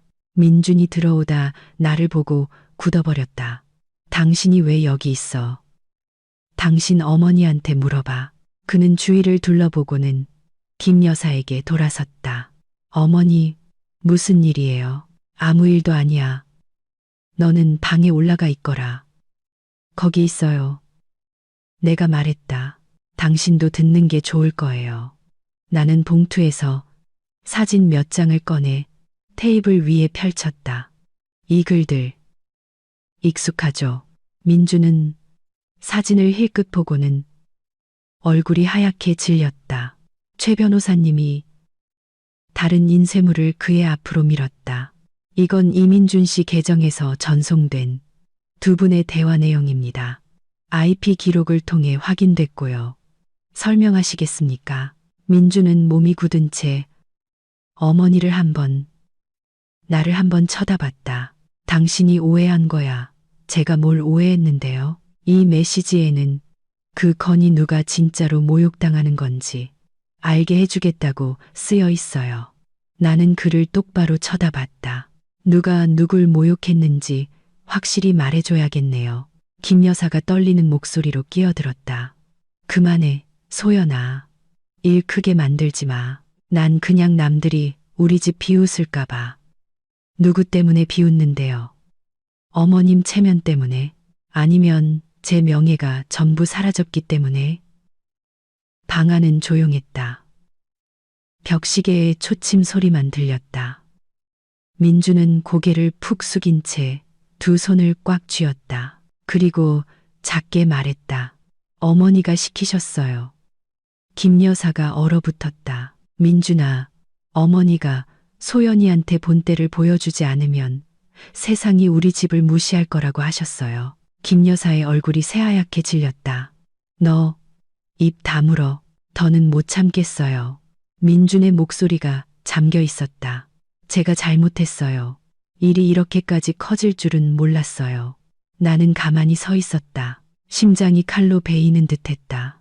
최 변호사님은 침묵한 채 김 여사를 똑바로 쳐다봤다. 보셨습니까? 진실은 스스로 말합니다. 김 여사는 떨면서 테이블에 손을 짚었다. 숨이 가빠왔다. 난 그냥 남들이 우리 며느리 버릇없다고 할까봐. 다른 사람의 모욕 위에 세워진 체면이 무슨 소용인가요? 내가 천천히 말했다. 어머님은 제게 좋은 사람이 되라고 가르치셨죠. 전 여전히 그렇게 하고 있어요. 다만 오늘은 더 이상 침묵하지 않을 뿐이에요. 김 여사는 비틀거리며 의자에 주저앉았다. 눈에는 눈물이 고였다. 내가 잘못했다. 그냥 우리 가족 명예를 지키고 싶었을 뿐이야. 어머니. 민준이 그녀의 손을 잡았다. 이제 그만하세요. 나는 2 사람을 보며 목이 메었지만 분명하게 말했다. 어머님을 용서하는 건 제 아이에게 좋은 할머니가 필요하다고 믿기 때문이에요. 하지만 법은 용서하지 않을 겁니다. 이 대가는 치르셔야 해요. 최 변호사님이 노트북을 닫고 서류를 조심스럽게 챙겼다. 그는 일어서며 말했다. 저희는 수사기관과 계속 협력할 것입니다. 협조하시는 게 좋을 겁니다. 김 여사는 대답 없이 얼굴을 감쌌다. 민주는 고개를 숙인 채 어머니의 손등 위로 눈물을 떨어뜨렸다. 나는 등을 돌려 문 밖으로 나갔다. 한낮의 햇살이 현관을 눈부시게 비췄다. 나는 심호흡을 했다. 마음이 가볍기도 무겁기도 했다. 최 변호사님이 옆에서 조용히 걸었다. 대문에 다다랐을 때 그가 작게 물었다. 괜찮으세요? 네, 괜찮아요. 아마 오늘이 진짜로 다시 시작하는 날일 거예요. 등 뒤에서 김 여사의 울음소리가 들려왔다. 집 앞 가로수를 스치는 바람 소리와 섞여 마치 바람에 흩날리는 사과처럼 희미하게 사라졌다. 다음 날 아침 나는 최 변호사님과 함께 사이버 범죄 수사팀을 찾았다. 거리는 붐볐지만 내 마음은 이상할 만큼 고요했다. 경찰서 문이 열리자 아침 커피 냄새와 타일 바닥 위로 구두 소리가 뒤섞였다. 최 변호사님이 멈춰서서 나를 향해 돌아봤다. 준비되셨습니까? 네, 시작하죠. 사무실은 밝고 깨끗했다. 우리가 들어서자 젊고 다부진 체격의 경찰관이 일어섰다. 안녕하십니까? 담당 수사관 김혜일입니다. 이쪽으로 앉으시죠. 최 변호사님이 가방을 열어 갈색 서류 봉투와 서류 뭉치를 꺼냈다. IP 접속 기록, 스크린샷, 통신사 확인서 등 모든 증거 자료입니다. 김 수사관이 고개를 끄덕이며 서류를 한 장씩 넘겼다. 나는 글자와 숫자로 가득 찬 흰 종이들을 보았다. 심장이 규칙적으로 뛰었다. 김 수사관이 고개를 들었다. 목소리가 차분했다. 고소인 본인이시죠? 네. 그럼 솔직하게 묻겠습니다. 모든 상황에 맞설 준비가 되셨습니까? 나는 그의 눈을 똑바로 쳐다봤다. 네. 준비됐습니다. 그것이 진실이라면요. 그는 작게 고개를 끄덕였다. 눈빛이 조금 부드러워졌다. 그는 확인란에 서명하고 진술서를 내 앞으로 밀었다. 자세히 읽어보시고 서명해 주세요. 나는 펜을 들었다. 펜촉이 종이에 닿는 소리가 작게 울렸지만 내 귀에는 마침을 알리는 종소리처럼 들렸다. 최 변호사님이 서류를 정리하며 낮고 확실한 목소리로 말했다. 저희 쪽에서는 경찰과 협력하여 데이터 백업 사본을 제공하겠습니다. 원본 시간과 주소는 모두 그대로 보존되어 있습니다. 좋습니다. 김 수사관이 말했다. 서류 내용이 사실이라면 이 사건은 신속하게 처리될 겁니다.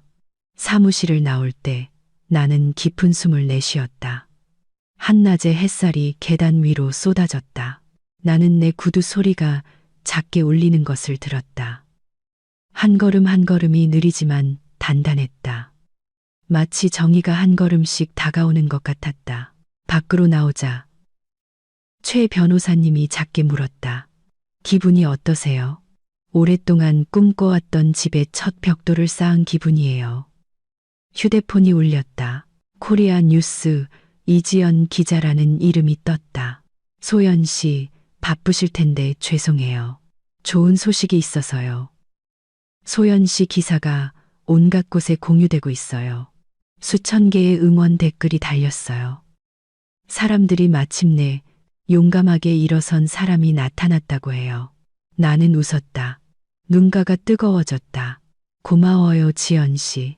제가 용감해서가 아니라 다른 선택지가 없었을 뿐이에요. 소연 씨는 다른 사람들에게 영감을 주고 있어요. 사람들이 소연 씨 이야기를 더 많이 들어야 한다고 생각해요. 계속 써주세요. 다만 누구도 미화하지 말고 사실 그대로만요. 네, 약속할게요. 나는 전화를 끊었다. 최 변호사님이 나를 보며 웃었다. 많은 사람들이 감히 하지 못하는 일을 해내셨군요. 아니에요. 저는 그저 누구나 해야 할 일을 했을 뿐이에요. 정의를 믿는 것. 그는 더 이상 말없이 고개를 끄덕였다. 바람이 나무 사이를 지나가며 노란 잎 몇 개를 떨어뜨렸다. 나는 문득 어머니가 떠올랐다. 넌 충분히 침묵했다고 말씀하시던 그 아침을, 아마도 그때가 내 인생이 다시 시작된 순간이었을 것이다. 오후에 최 변호사님이 전화를 받았다. 그는 멀리 가서 통화하고 돌아와 진지한 목소리로 말했다. 김 여사님과 이민준 씨가 조사를 받기 위해 출석했습니다. 나는 작게 고개를 끄덕였다. 감사합니다. 감사할 필요 없습니다. 그들은 끝까지 부인하려 할 테니 마음의 준비를 하셔야 합니다. 알아요. 하지만 이번엔 저에게 증거가 있고 제 자신이 있어요. 그는 침묵했다. 우리는 경찰서 앞 작은 카페에 앉았다. 김이 모락모락 나는 블랙커피. 옆 테이블에 두 사람이 휴대폰을 보고 있었다. 한 사람이 말했다. 저 박소연 씨 정말 안 됐어.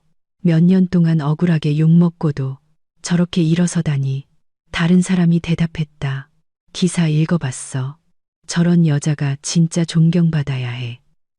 나는 길 건너를 바라봤다. 오후의 햇살이 횡단보도 위에 비쳐 마치 정의의 발걸음처럼 반짝였다. 휴대폰이 다시 울렸다. 최 변호사님이 문자를 읽고 드물게 미소를 지었다. 고소 사건이 정식으로 접수되었습니다. 나는 잠시 침묵하다 작게 말했다. 제 목소리도 무게가 있었네요. 물론이죠. 최 변호사님이 대답했다. 한 사람이 진실을 말할 용기를 내면 온 사회가 귀를 기울입니다. 나는 노을이 지는 거리 끝을 바라봤다. 주황색 빛이 옅은 안개와 어우러져 평화로웠다. 몇 년 만에 처음으로 마음이 이상할 정도로 평온했다. 원망은 없었다. 내가 겪었던 고통에 대한 존중만이 남아 있었다. 정의란 법정에서 울리는 망치 소리가 아니었다. 그것은 우리가 두려움을 멈추고 피하지 않고 여전히 아프더라도 앞으로 나아갈 용기를 내는 순간이었다. 고소장이 접수된 다음 날 아침, 하늘은 평소보다 부드러웠다. 이른 아침 햇살이 창문을 통해 들어와 꿀색 타일 바닥을 비췄다. 내가 따뜻한 물을 따르고 있을 때 초인종 소리가 들렸다. 규칙적이고 부드럽게 3번. 나는 현관 카메라 화면을 보았다. 김 여사가 서 있었다. 베이지색 니트를 입고 손에는 과일 바구니를 든 모습이 예전보다 훨씬 작아 보였다. 나는 잠시 멈춰 섰다. 초인종이 다시 울렸다. 네가 날 보고 싶지 않다면 네가 나올 때까지 여기서 기다릴게. 그녀의 목소리가 마이크를 통해 떨리며 들려왔다. 나는 잠금 장치를 풀었다. 철문이 끼익 소리를 내며 열렸다. 그녀가 들어서자 햇빛이 쏟아졌다. 피곤한 얼굴이었지만 애써 미소를 짓고 있었다. 사과하러 왔다. 어머님 들어오세요. 나는 차를 따라 그녀 앞에 놓았다. 찻잔을 드는 그녀의 손이 미세하게 떨렸다. 어젯밤 한숨도 못 잤다. 그녀가 작게 말했다. 계속 생각했어.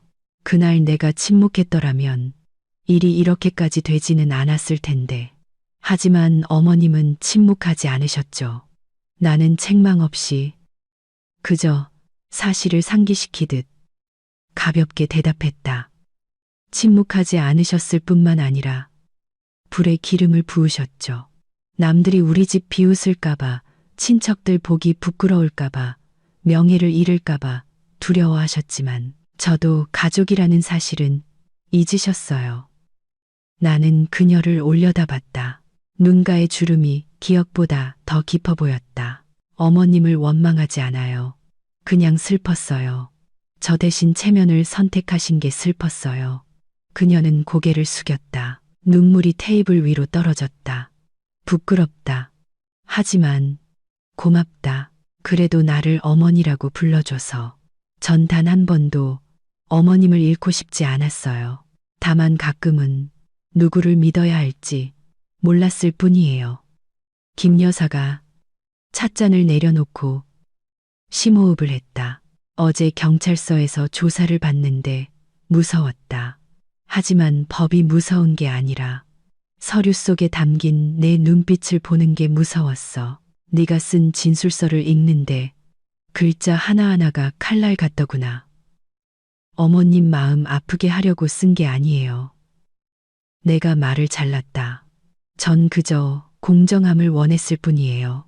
잘못한 사람은 벌을 받아야 한다고 가르쳐 주셨잖아요. 전 그대로 했을 뿐이에요. 그녀가 작게 고개를 끄덕였다. 목소리가 잠겨 있었다. 내가 정말 잘못했다. 가족을 지킨다고 생각했는데 사실은 내가 가족을 망치고 있었어. 그걸 깨달으셨으면 됐어요. 눈이 붉게 충혈되어 있었다. 나를 용서해 줄 수 있겠니? 나는 잠시 침묵하다. 천천히 말했다. 어머님을 용서하는 건 어머님을 위해서가 아니라 저 자신을 위해서예요. 미움을 품고 사는 사람이 가장 괴로운 법이니까. 그녀는 소리내어 울었다. 그토록 거만했던 사람의 울음소리가 마치 수년간의 억압 끝에 터져 나오는 것 같았다. 나는 조용히 앉아 있었다. 울음이 잦아들자 그녀가 내 손을 잡았다. 주름진 손이 뜨거웠다. 고맙다, 소연아. 이젠 아무도 나를 어머니라고 불러주지 않을 줄 알았는데 어머님은 여전히 제 어머님이세요. 내가 작게 대답했다. 다만 우리가 서로를 대하는 법을 다시 배워야 할 뿐이죠. 휴대폰이 울렸다. 그녀는 화면을 보고는 놀라 내게 보여주었다. 민준이라는 이름이 선명했다. 그 애가 너한테 사과하고 싶어해. 그녀가 떨리는 목소리로 말했다.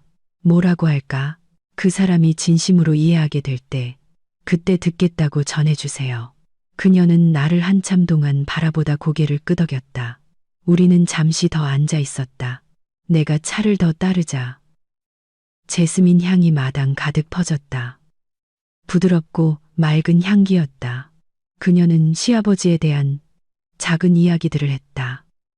내가 처음 시집왔을 때 내 편을 들어주셨던 일, 그리고 평생 체면이라는 짐을 지고 살아온 자신의 이야기. 나는 더 이상 씁쓸함 없이 귀를 기울였다. 침묵 때문에 똑같이 상처받았던 두 여자를 향한 연민만이 느껴졌다. 내가 이렇게 내 얘기를 들어줄 줄은 몰랐다.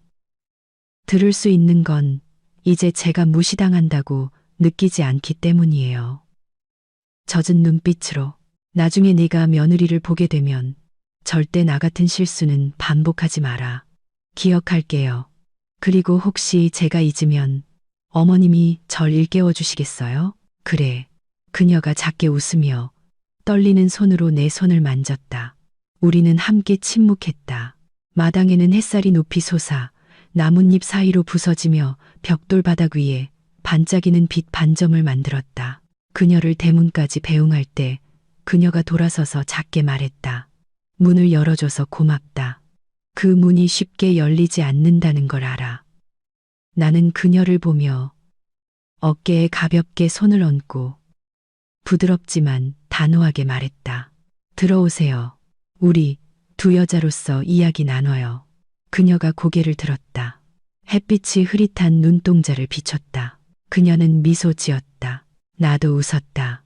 약속은 필요 없었다. 모든 무거운 것들이 내려놓아진 그 순간만으로 충분했다. 밖에 평화로운 아침처럼 고요하게 이른 아침 법원 앞 거리는 이미 사람들로 붐볐다. 나는 차에서 내려 서류 가방을 손에 들었다. 최 변호사님이 옆에서 천천히 걸었다. 마치 내가 숨 쉴 시간을 더 주려는 듯이. 이곳의 공기는 차갑고 엄숙한 쇠 냄새가 났지만 내 마음은 이상하게 고요했다. 괜찮으세요? 최 변호사님이 작게 물었다. 네, 오늘은 그냥 진실을 말하고 싶을 뿐이에요. 우리는 큰 문을 통과했다. 스피커에서 재산 횡령 및 명예훼손 사건 재판을 알리는 소리가 울렸다. 호기심 어린 시선들이 나를 향했다. 피고인석에는 민준이 고개를 숙인 채 수갑을 찬 손을 앞으로 모으고 있었다. 김 여사는 뒷자리에 앉아 있었다. 얼굴이 눈에 띄게 수척했다. 나를 보자 그녀는 작게 고개를 끄덕였다. 그녀가 진심으로 변했다는 것을 알 수 있는 그저 그런 끄덕임이었다. 나는 원고석에 앉았다. 옆에서 최 변호사님이 메모지로 표시해둔 서류철을 꺼냈다. 모든 준비는 끝났습니다.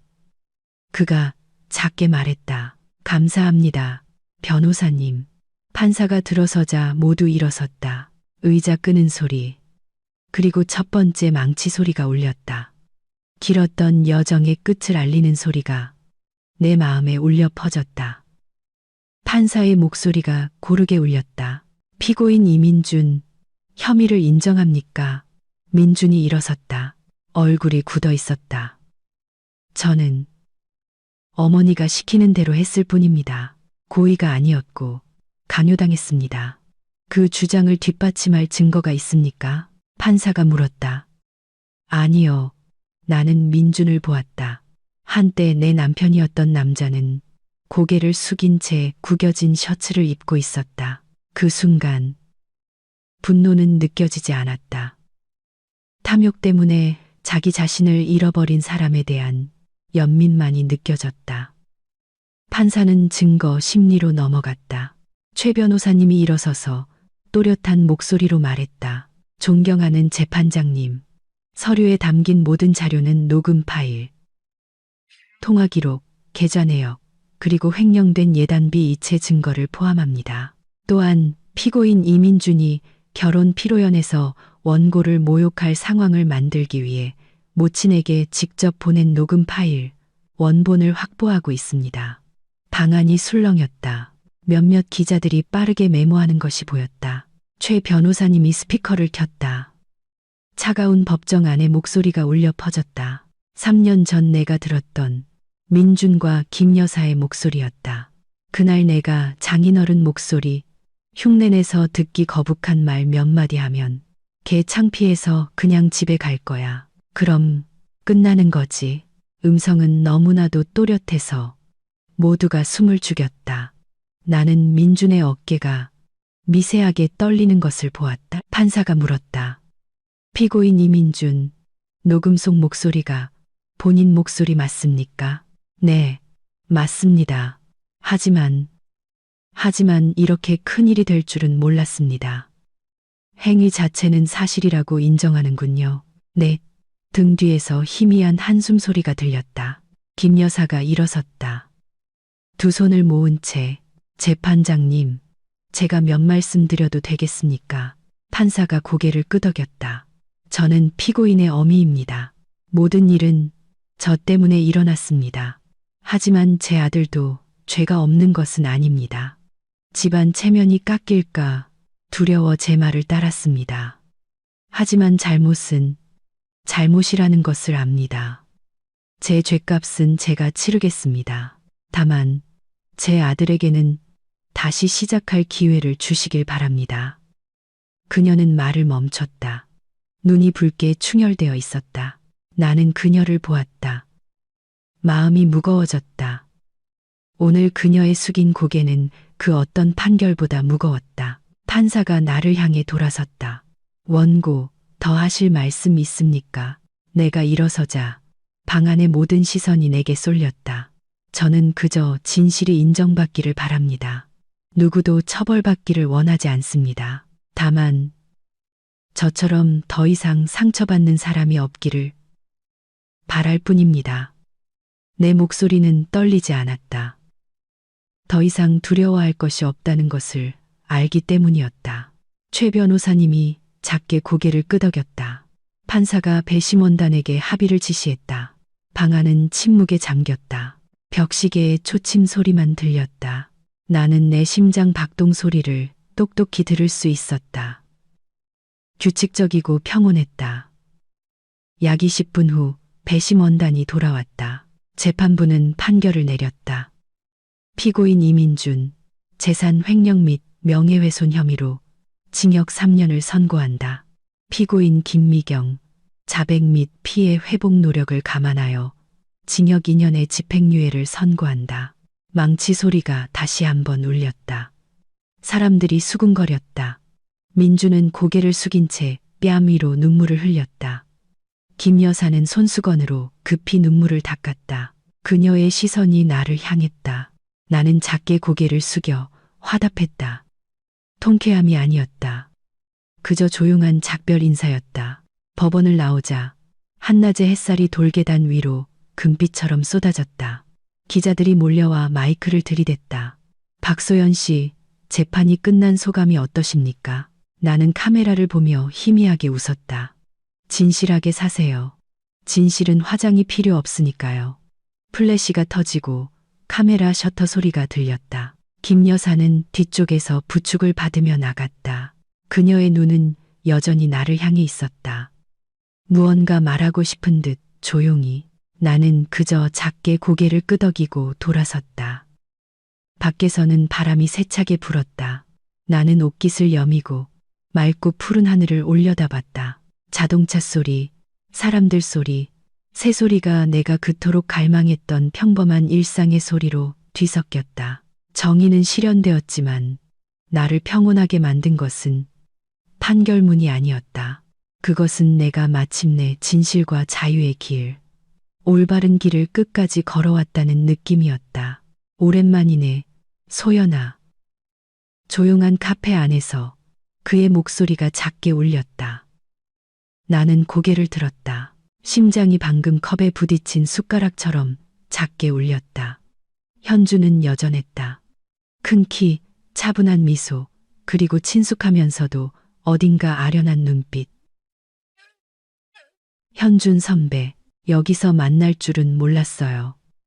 혼자 앉아 있길래 잘못 봤나 했어. 다행히 너 맞네. 훨씬 강해진 것 빼고는. 나는 약간 어색하게 웃었다. 강해진 건 어쩔 수 없어서 그런 거예요. 안 그러면 아무도 안 구해주니까. 알아. 그래도 네가 이렇게 웃을 수 있어서 다행이다. 우리는 잠시 침묵했다. 카페 중앙의 유리 드립 서버에서 커피가 규칙적으로 떨어졌다. 창밖으로는 햇살이 비스듬히 들어와 테이블 위에 옅은 금빛 점들을 만들었다. 잘 지내. 현준이 무언가 깨뜨릴까 조심하듯 부드럽게 물었다. 잘 지내. 아니, 잘 지내려고 노력 중이야. 그가 고개를 끄덕였다. 내 기사 읽었어. 그냥 한마디 하고 싶었어. 정말 용감했다고. 해야 할 일을 한 것뿐이에요. 내가 대답했다. 사람들은 정의가 멀리 있다고 생각하지만 사실은 자기가 가장 두려워하는 진실을 말하는 것뿐이더라고요. 현주는 잠시 나를 바라봤다. 조용한 눈빛이었다. 널 찾아가고 싶었어. 내가 결혼했다는 소식을 들었을 땐 내가 물러나야 한다고 생각했고 내가 다시 돌아온 걸 봤을 때 정말 기뻤어. 나는 애써 평소처럼 웃으며 말했다. 고마워요. 이제 그냥 조용히 지내고 싶어요. 원망도 증명도 없이. 조용히 지내는 건 좋지만 마음의 문을 영원히 닫지는 마. 소연아. 나는 침묵했다. 그 말에 법정에서 나를 보던 김 여사의 부드러운 눈빛과 한때 내게 등을 돌렸던 사람들이 떠올랐다. 이제 조금은 알 것 같았다. 그의 말처럼 문을 영원히 닫고 살 수는 없을지도 모른다. 앞으로 뭐 할 계획이야? 현준이 생각의 흐름을 끊으며 물었다. 작은 카페를 열까 생각 중이에요. 사람들이 조용히 앉아서 책을 읽거나 진심 어린 말을 나눌 수 있는 곳. 좋은 생각이다. 너랑 그런 평화로운 공간이 잘 어울려. 나는 웃었다. 몇 년 전이랑 똑같은 말을 하네요. 대학 때도 선배가 저더러 카페 열라고 했잖아요. 응, 네가 갓 볶은 원두 향을 좋아했으니까. 한 번은 웃다가 드리퍼를 엎은 적도 있었지. 우리는 함께 웃었다. 억지스럽지 않은 진심 어린 웃음이었다. 나는 이렇게 편안하게 웃어본 지 오래되었다는 것을 깨달았다. 휴대폰 벨이 울렸다. 화면에는 사건 내내 나를 도와준 이지연 기자의 이름이 떠 있었다. 소연 씨, 어떤 분이 만나고 싶다고 연락이 왔는데 옛날 직장 동료래요. 연결해달라고 부탁하시네요. 네. 잠깐만 기다려달라고 전해주세요. 금방 나갈게요. 현준이 먼저 가보라고 손짓했다. 나는 카페 뒤뜰로 나갔다. 바람이 불어와 은은한 라일락 향기를 실어 날랐다. 세 사람이 서 있었다. 여자 동료 둘, 남자 하나, 모두 예전 회사에서 같이 일했던 사람들이었다. 안녕하세요, 소연 씨. 남자가 입을 열었다. 사과하고 싶어서 왔습니다. 사과요? 네, 예전에 소문을 믿었던 것, 그리고 소연 씨가 욕먹을 때 침묵했던 것 때문에요. 저희는 다들 각자의 이유가 있을 거라고 생각했어요. 그런데 소연 씨가 다시 일어서는 걸 보고 저희가 부끄러워졌어요. 나는 그들을 보았다. 마음이 먹먹해졌다. 지난 몇 년간 그 애매한 말들이 나를 숨막히게 아프게 했다. 이제 사과를 들으니 이상하게 평온해졌다. 중요한 건 지금 우리가 다시 인사할 수 있다는 거예요. 내가 조용히 말했다. 지난 일은 그냥 흘려보내요. 한 여직원이 눈물을 글썽이며 나를 보았다. 정말 화나지 않으세요? 화내서 뭐 하겠어요. 누구나 두려울 때가 있잖아요. 여러분은 여론이 두려웠고 저는 침묵이 두려웠죠. 하지만 이제 우리 둘 다 말할 용기를 냈으니 그걸로 충분해요. 우리는 몇 마디 더 나누고 그들은 돌아갔다. 나는 그들이 사라지는 모습을 보며 오래된 짐을 내려놓은 듯 마음이 가벼워졌다. 카페로 돌아오자 현주는 여전히 그 자리에 앉아 있었다. 그의 커피는 식어 있었다. 옛날 동료들이야. 그가 물었다. 네, 사과하러 왔더라고요. 이렇게 마음이 가벼워질 줄 몰랐어요. 내가 그들을 용서했기 때문이야. 용서는 약해서가 아니라 놓아줄 만큼 강해졌다는 뜻이니까. 나는 그를 보며 작게 고개를 끄덕였다. 선배, 꼭 철학자처럼 말하네요. 아니야, 나도 겪어봤을 뿐이야. 누구나 실수는 해. 중요한 건 그 실수 뒤에도 서로를 마주볼 용기가 있느냐는 거지. 밖에서는 오후의 햇살이 기울어 창문을 통해 반짝이는 빗줄기를 만들었다. 나는 잔잔한 음악 소리를 들었다. 오래된 피아노 연주곡이 심장 박동에 맞춰 울리는 것 같았다. 선배, 내가 물었다. 만약 제가 진짜로 카페를 열면 와줄 거예요? 네가 열면 내가 가서 테이블이라도 닦아줄게. 나는 웃었다. 그렇게 싸게는 안 써요. 그럼 작은 지분이라도 투자하게 해줘. 작은 믿음을 보탠다고 생각해. 나는 고개를 들었다.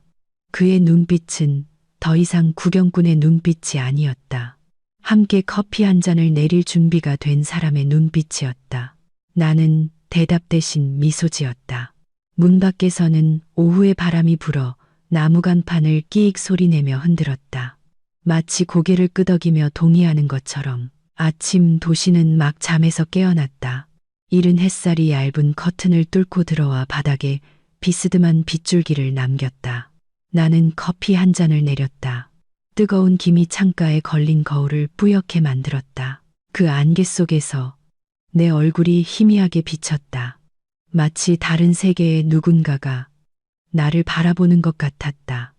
나는 잔을 내려놓고 작게 웃었다.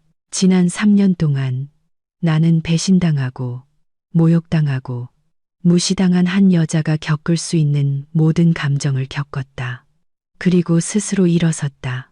이제 나는 작은 방에 앉아 그 여정을 다시 쓰고 있다. 공을 내세우기 위해서가 아니라 내가 살아남았다는 것을 스스로에게 상기시키기 위해서. 나는 노트북을 열었다. 화면은 텅 비어 있었다. 맨 위에 제목이 떠 있었다. 거울 속의 여자.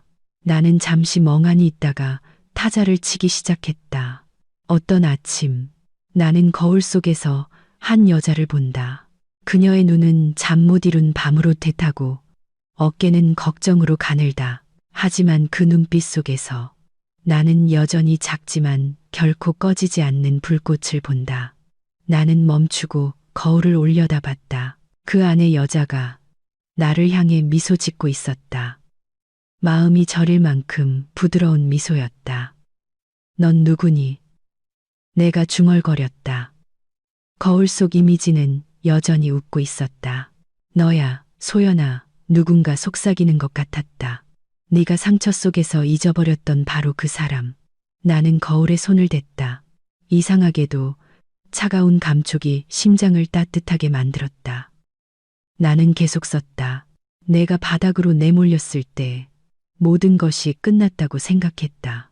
하지만 아니었다. 바닥에 닿아야 비로소 발 디딜 땅이 있다는 것을 알게 된다. 내가 침묵했을 때 그들은 내가 졌다고 생각했다. 하지만 사실 나는 내 목소리를 되찾고 있었을 뿐이다. 나는 손을 멈추고 내가 쓴 글을 다시 읽었다. 한 글자 한 글자가 느린 호흡 같았고 봉합된 상처 같았다. 밖에서는 참새들이 난간에 앉아 지저귀었다. 마음이 한결 가벼워졌다.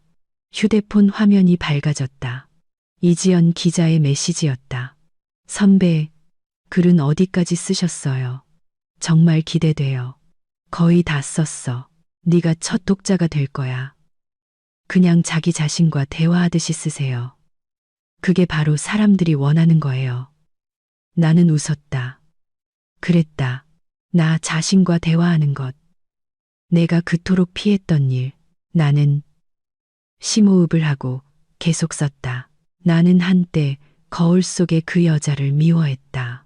그녀는 약했고 쉽게 믿었고 쉽게 상처받았다.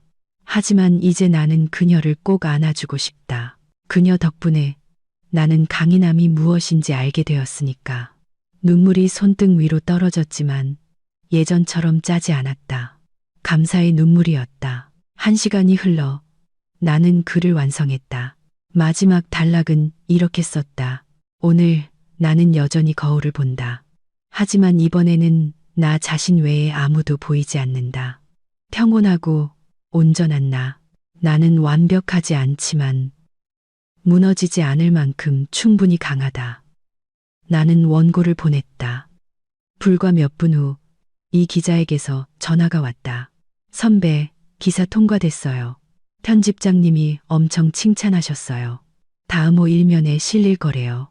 정말. 네. 선배 글이 진솔하고 꾸밈 없는데도 사람들을 울게 만든대요. 나는 웃었다. 목소리가 작게 떨렸다. 고마워. 아마 이 모든 일 끝에 나 자신에게 주는 선물인가 봐.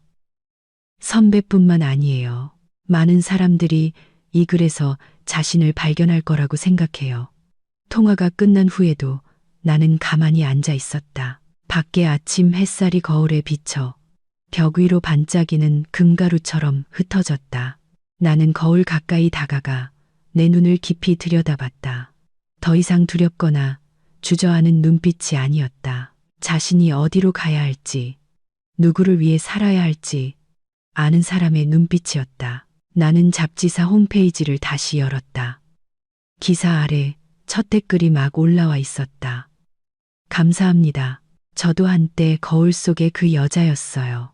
나는 다른 댓글들을 천천히 읽었다. 수백 개의 댓글이 이어졌다. 각지의 여성들이 감사 인사를 전하며 자신들의 이야기를 공유했다. 어떤 이는 끔찍한 결혼 생활에서 막 벗어났다고 했고, 어떤 이는 자기 생각을 말하는 것을 더 이상 두려워하지 않게 되었다고 했다. 눈가가 뜨거워졌지만 이번에는 기쁨의 눈물이었다. 오후에 이 기자가 다시 전화했다. 소연 선배, 좋은 소식 있어요. 잡지사에서 선배를 영감을 주는 사람들 특집호에 초대하고 싶대요. 세상에, 난 그렇게 대단한 사람 아닌데. 내가 웃었다. 바로 그래서 선배를 선택한 거예요. 진짜 사람. 넘어져 봤지만 일어설 용기를 낸 사람. 나는 잠시 침묵하다 말했다. 네 말이 맞아.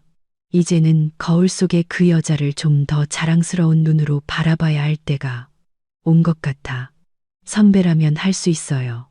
또 연락할게요. 통화가 끝났다. 나는 거울을 보았다. 그 안의 여자는 여전히 거기 서서 미소 짓고 있었다. 새로운 삶의 첫 아침처럼 부드러운 미소. 나는 커피를 한 모금 마셨다. 향기가 은은하게 퍼졌다. 창밖 하늘은 수정처럼 맑았다. 마음속에서 한 목소리가 작게 울렸다. 나는 그들을 용서했다. 그리고 이제 나 자신도 용서한다. 오후의 마지막 햇살이 거울에 똑바로 비쳐 벽 위로 인사처럼 반짝였다. 나는 마치 혼잣말처럼 작게 속삭였다. 고마워. 거울 속의 여자. 그날 아침 하늘은 이상할 만큼 맑았다. 나는 평소보다 일찍 일어났다. 집안 가득 갓 볶은 원두 향이 퍼졌다. 마음을 저절로 평온하게 만드는 향기. 테이블 위에는 이 기자가 아침 일찍 보내온 해바라기 꽃다발이 새로 인쇄된 잡지 옆에 놓여 있었다. 표지에는 내 기사, 거울 속의 여자가 실려 있었다. 헤드라인 아래에는 작은 글씨로 박소연 상처에서 피어난 영감의 아이콘이라고 쓰여 있었다. 나는 종이 표면을 가볍게 쓸어보았다. 손끝이 조금 떨렸다. 감동과 놀라움이 뒤섞인 감정이었다. 창밖으로는 햇살이 들어와 투명한 나무 테이블 위를 비췄다. 나는 심플한 린넨 원피스를 입고 머리를 높게 묶었다. 문을 열고 나서자 아침 공기는 시원하고 이슬 냄새가 났다. 카페 앞 간판 빛, 머무는 곳은 어제 현준이 달아준 것이다. 이제 막 떠오른 아침 햇살을 받아 마치 누군가 글자 하나하나에 금가루를 뿌린 것처럼 반짝였다. 일찍 일어났네. 뒤에서 현준의 목소리가 들렸다. 그는 하얀 셔츠를 입고 작은 꽃다발을 들고 있었다. 내가 깨우러 와야 할 줄 알았는데 그럴 필요 없었어요. 밤새 설레서 잠을 설쳤는걸요. 내가 웃었다. 선배도 일찍 왔네요. 말했잖아.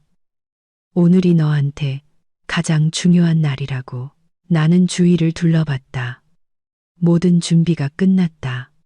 작은 나무 테이블, 베이지색 테이블보, 벽 한쪽에는 기사를 인쇄한 액자가 걸려 있었다. 그 아래에는 내가 손글씨로 쓴 문구가 있었다. 거울 속의 여자에게 감사합니다. 예쁘다. 현준이 말했다. 네가 상상했던 그대로네.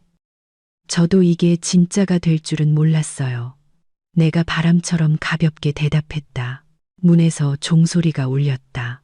첫 손님은 이지연 기자였다. 손에는 하얀 장미 꽃다발을 들고 있었다. 축하드려요, 선배. 카페 향이 너무 좋네요. 고마워.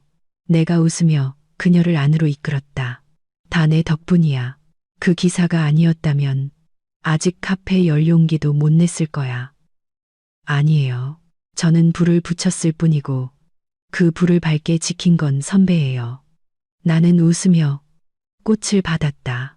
동시에 옛 직장 동료 2명도 들어왔다. 그들은 잡지와 작은 선물 상자를 들고 있었다. 축하하러 왔습니다. 남자가 말했다. 그리고 감사해요. 뭐가요? 내가 물었다. 그 기사 때문에요. 제 아내가 읽고 며칠을 울더니 이제 다시 신문방송학을 공부하고 싶대요. 나는 잠시 멍하니 있다가 작게 웃었다. 하나의 이야기가 누군가를 다르게 살고 싶게 만들 수 있다면 그걸로 충분하죠. 카페 안에는 웃음소리가 은은하게 퍼져나갔다. 달콤한 커피 향과 어우러져서 내가 손님에게 물을 따르고 있을 때 한 여성이 들어왔다. 너무나 익숙한 모습에 나는 잠시 멈칫했다. 김 여사였다. 그녀는 옅은 남색 옷을 입고 손에는 작은 봉투를 들고 있었다. 예전의 차가운 눈빛은 사라지고 어색한 기색만이 남아 있었다. 축하하러 왔다. 그녀가 작게 말했다. 그리고 이걸 돌려주고 싶어서. 나는 봉투를 보았다. 열어보지 않아도 무엇인지 알 수 있었다. 어머님, 내가 천천히 말했다. 가지고 계세요. 우리 이걸로 함께 다시 시작하는 셈쳐요. 김 여사는 잠시 침묵하더니 갑자기 다가와 나를 안았다. 미안하다, 소연아. 그런 말씀 마세요. 모든 건 다 지났어요. 이제 우리 둘 다 평온해졌으면 좋겠어요. 시어머니와 며느리는 함께 눈물을 흘렸다. 이지연 기자와 현주는 조용히 자리를 비켜주었다. 그 순간을 위해 조용한 공간을 남겨두려는 듯 문 밖에서는 햇살이 환하게 쏟아져 들어와 거울 속의 여자 액자를 비췄다. 유리가 눈부시게 반짝였다. 잠시 후 김 여사는 돌아가기 위해 인사했다. 문을 나서기 전 그녀가 돌아서서 작게 말했다. 잘 살아라. 내가 더 좋은 일들을 많이 할 거라고 믿는다. 나는 눈물 속에서 웃으며 고개를 끄덕였다. 저도 그렇게 믿어요. 어머님. 개업식은 계속되었다. 사람들은 점점 많아졌다. 나는 말소리, 웃음소리, 그리고 공간을 가득 채우는 커피 향을 들었다. 생명의 향기, 새로운 시작의 향기. 이 기자가 카운터에 서서 내게 휴대폰을 보여주었다. 선배, 이것 좀 보세요. 선배 기사가 온갖 곳에 다시 공유되고 있어요. 방송국 몇 군데에서도 인터뷰 요청이 들어왔어요. 그래? 내가 희미하게 웃었다. 그건 내일 생각할래. 오늘은 그냥 평온하고 싶어. 이렇게 평온한 건 정말 값진 거죠. 이 기자가 말했다. 한낮의 햇살이 현관에 노랗게 쏟아졌다. 현준이 다가와 옆 의자에 앉았다. 어때? 피곤하지 않아? 아니, 그냥 이상할 만큼 행복해. 넌 그럴 자격 있어. 선배가 너무 많이 도와줬어요. 내가 말했다. 시작부터 지금까지 어떻게 감사해야 할지 모르겠어요. 나도 작은 부분을 보채는 뿐이야. 말했듯이 나는 웃었다. 네, 작은 부분이지만 제 여정을 훨씬 가볍게 만들어줬어요. 그럼 됐어. 마지막 손님이 떠난 것은 해가 기울 무렵이었다. 나는 장부를 마감하고 카운터를 닦았다. 창문에는 따뜻한 주황빛 노을이 비쳤다. 현준이 문에 기대어 주머니에 손을 넣은 채 부드럽게 말했다. 여기에 빛은 태양에서만 오는 게 아니야. 소연아. 나는 그를 보고 카페를 둘러보았다. 빛은 모든 작은 구석을 비추고 있었다. 액자가 걸린 벽, 해바라기가 꽂힌 테이블, 커피가 떨어지는 드리퍼가 있는 카운터. 모든 것이 반짝였다. 알아요. 내가 작게 말했다. 사람들 마음에 비치죠. 그가 미소 지었다. 그리고 내 비치기도 하고. 나는 대답 없이 벽에 걸린 거울을 향해 돌아섰다. 그 안에 여자는 여전히 미소 짓고 있었다. 이번에는 완전히 자유로운 미소였다. 나는 스스로에게 작게 고개를 끄덕이고 카페의 조명을 하나씩 껐다. 밖에서는 풍경 소리가 저무는 노을과 함께 딸랑거리며 울렸다. 하루는 닫혔지만 또 다른 인생은 이제 막 열리고 있었다.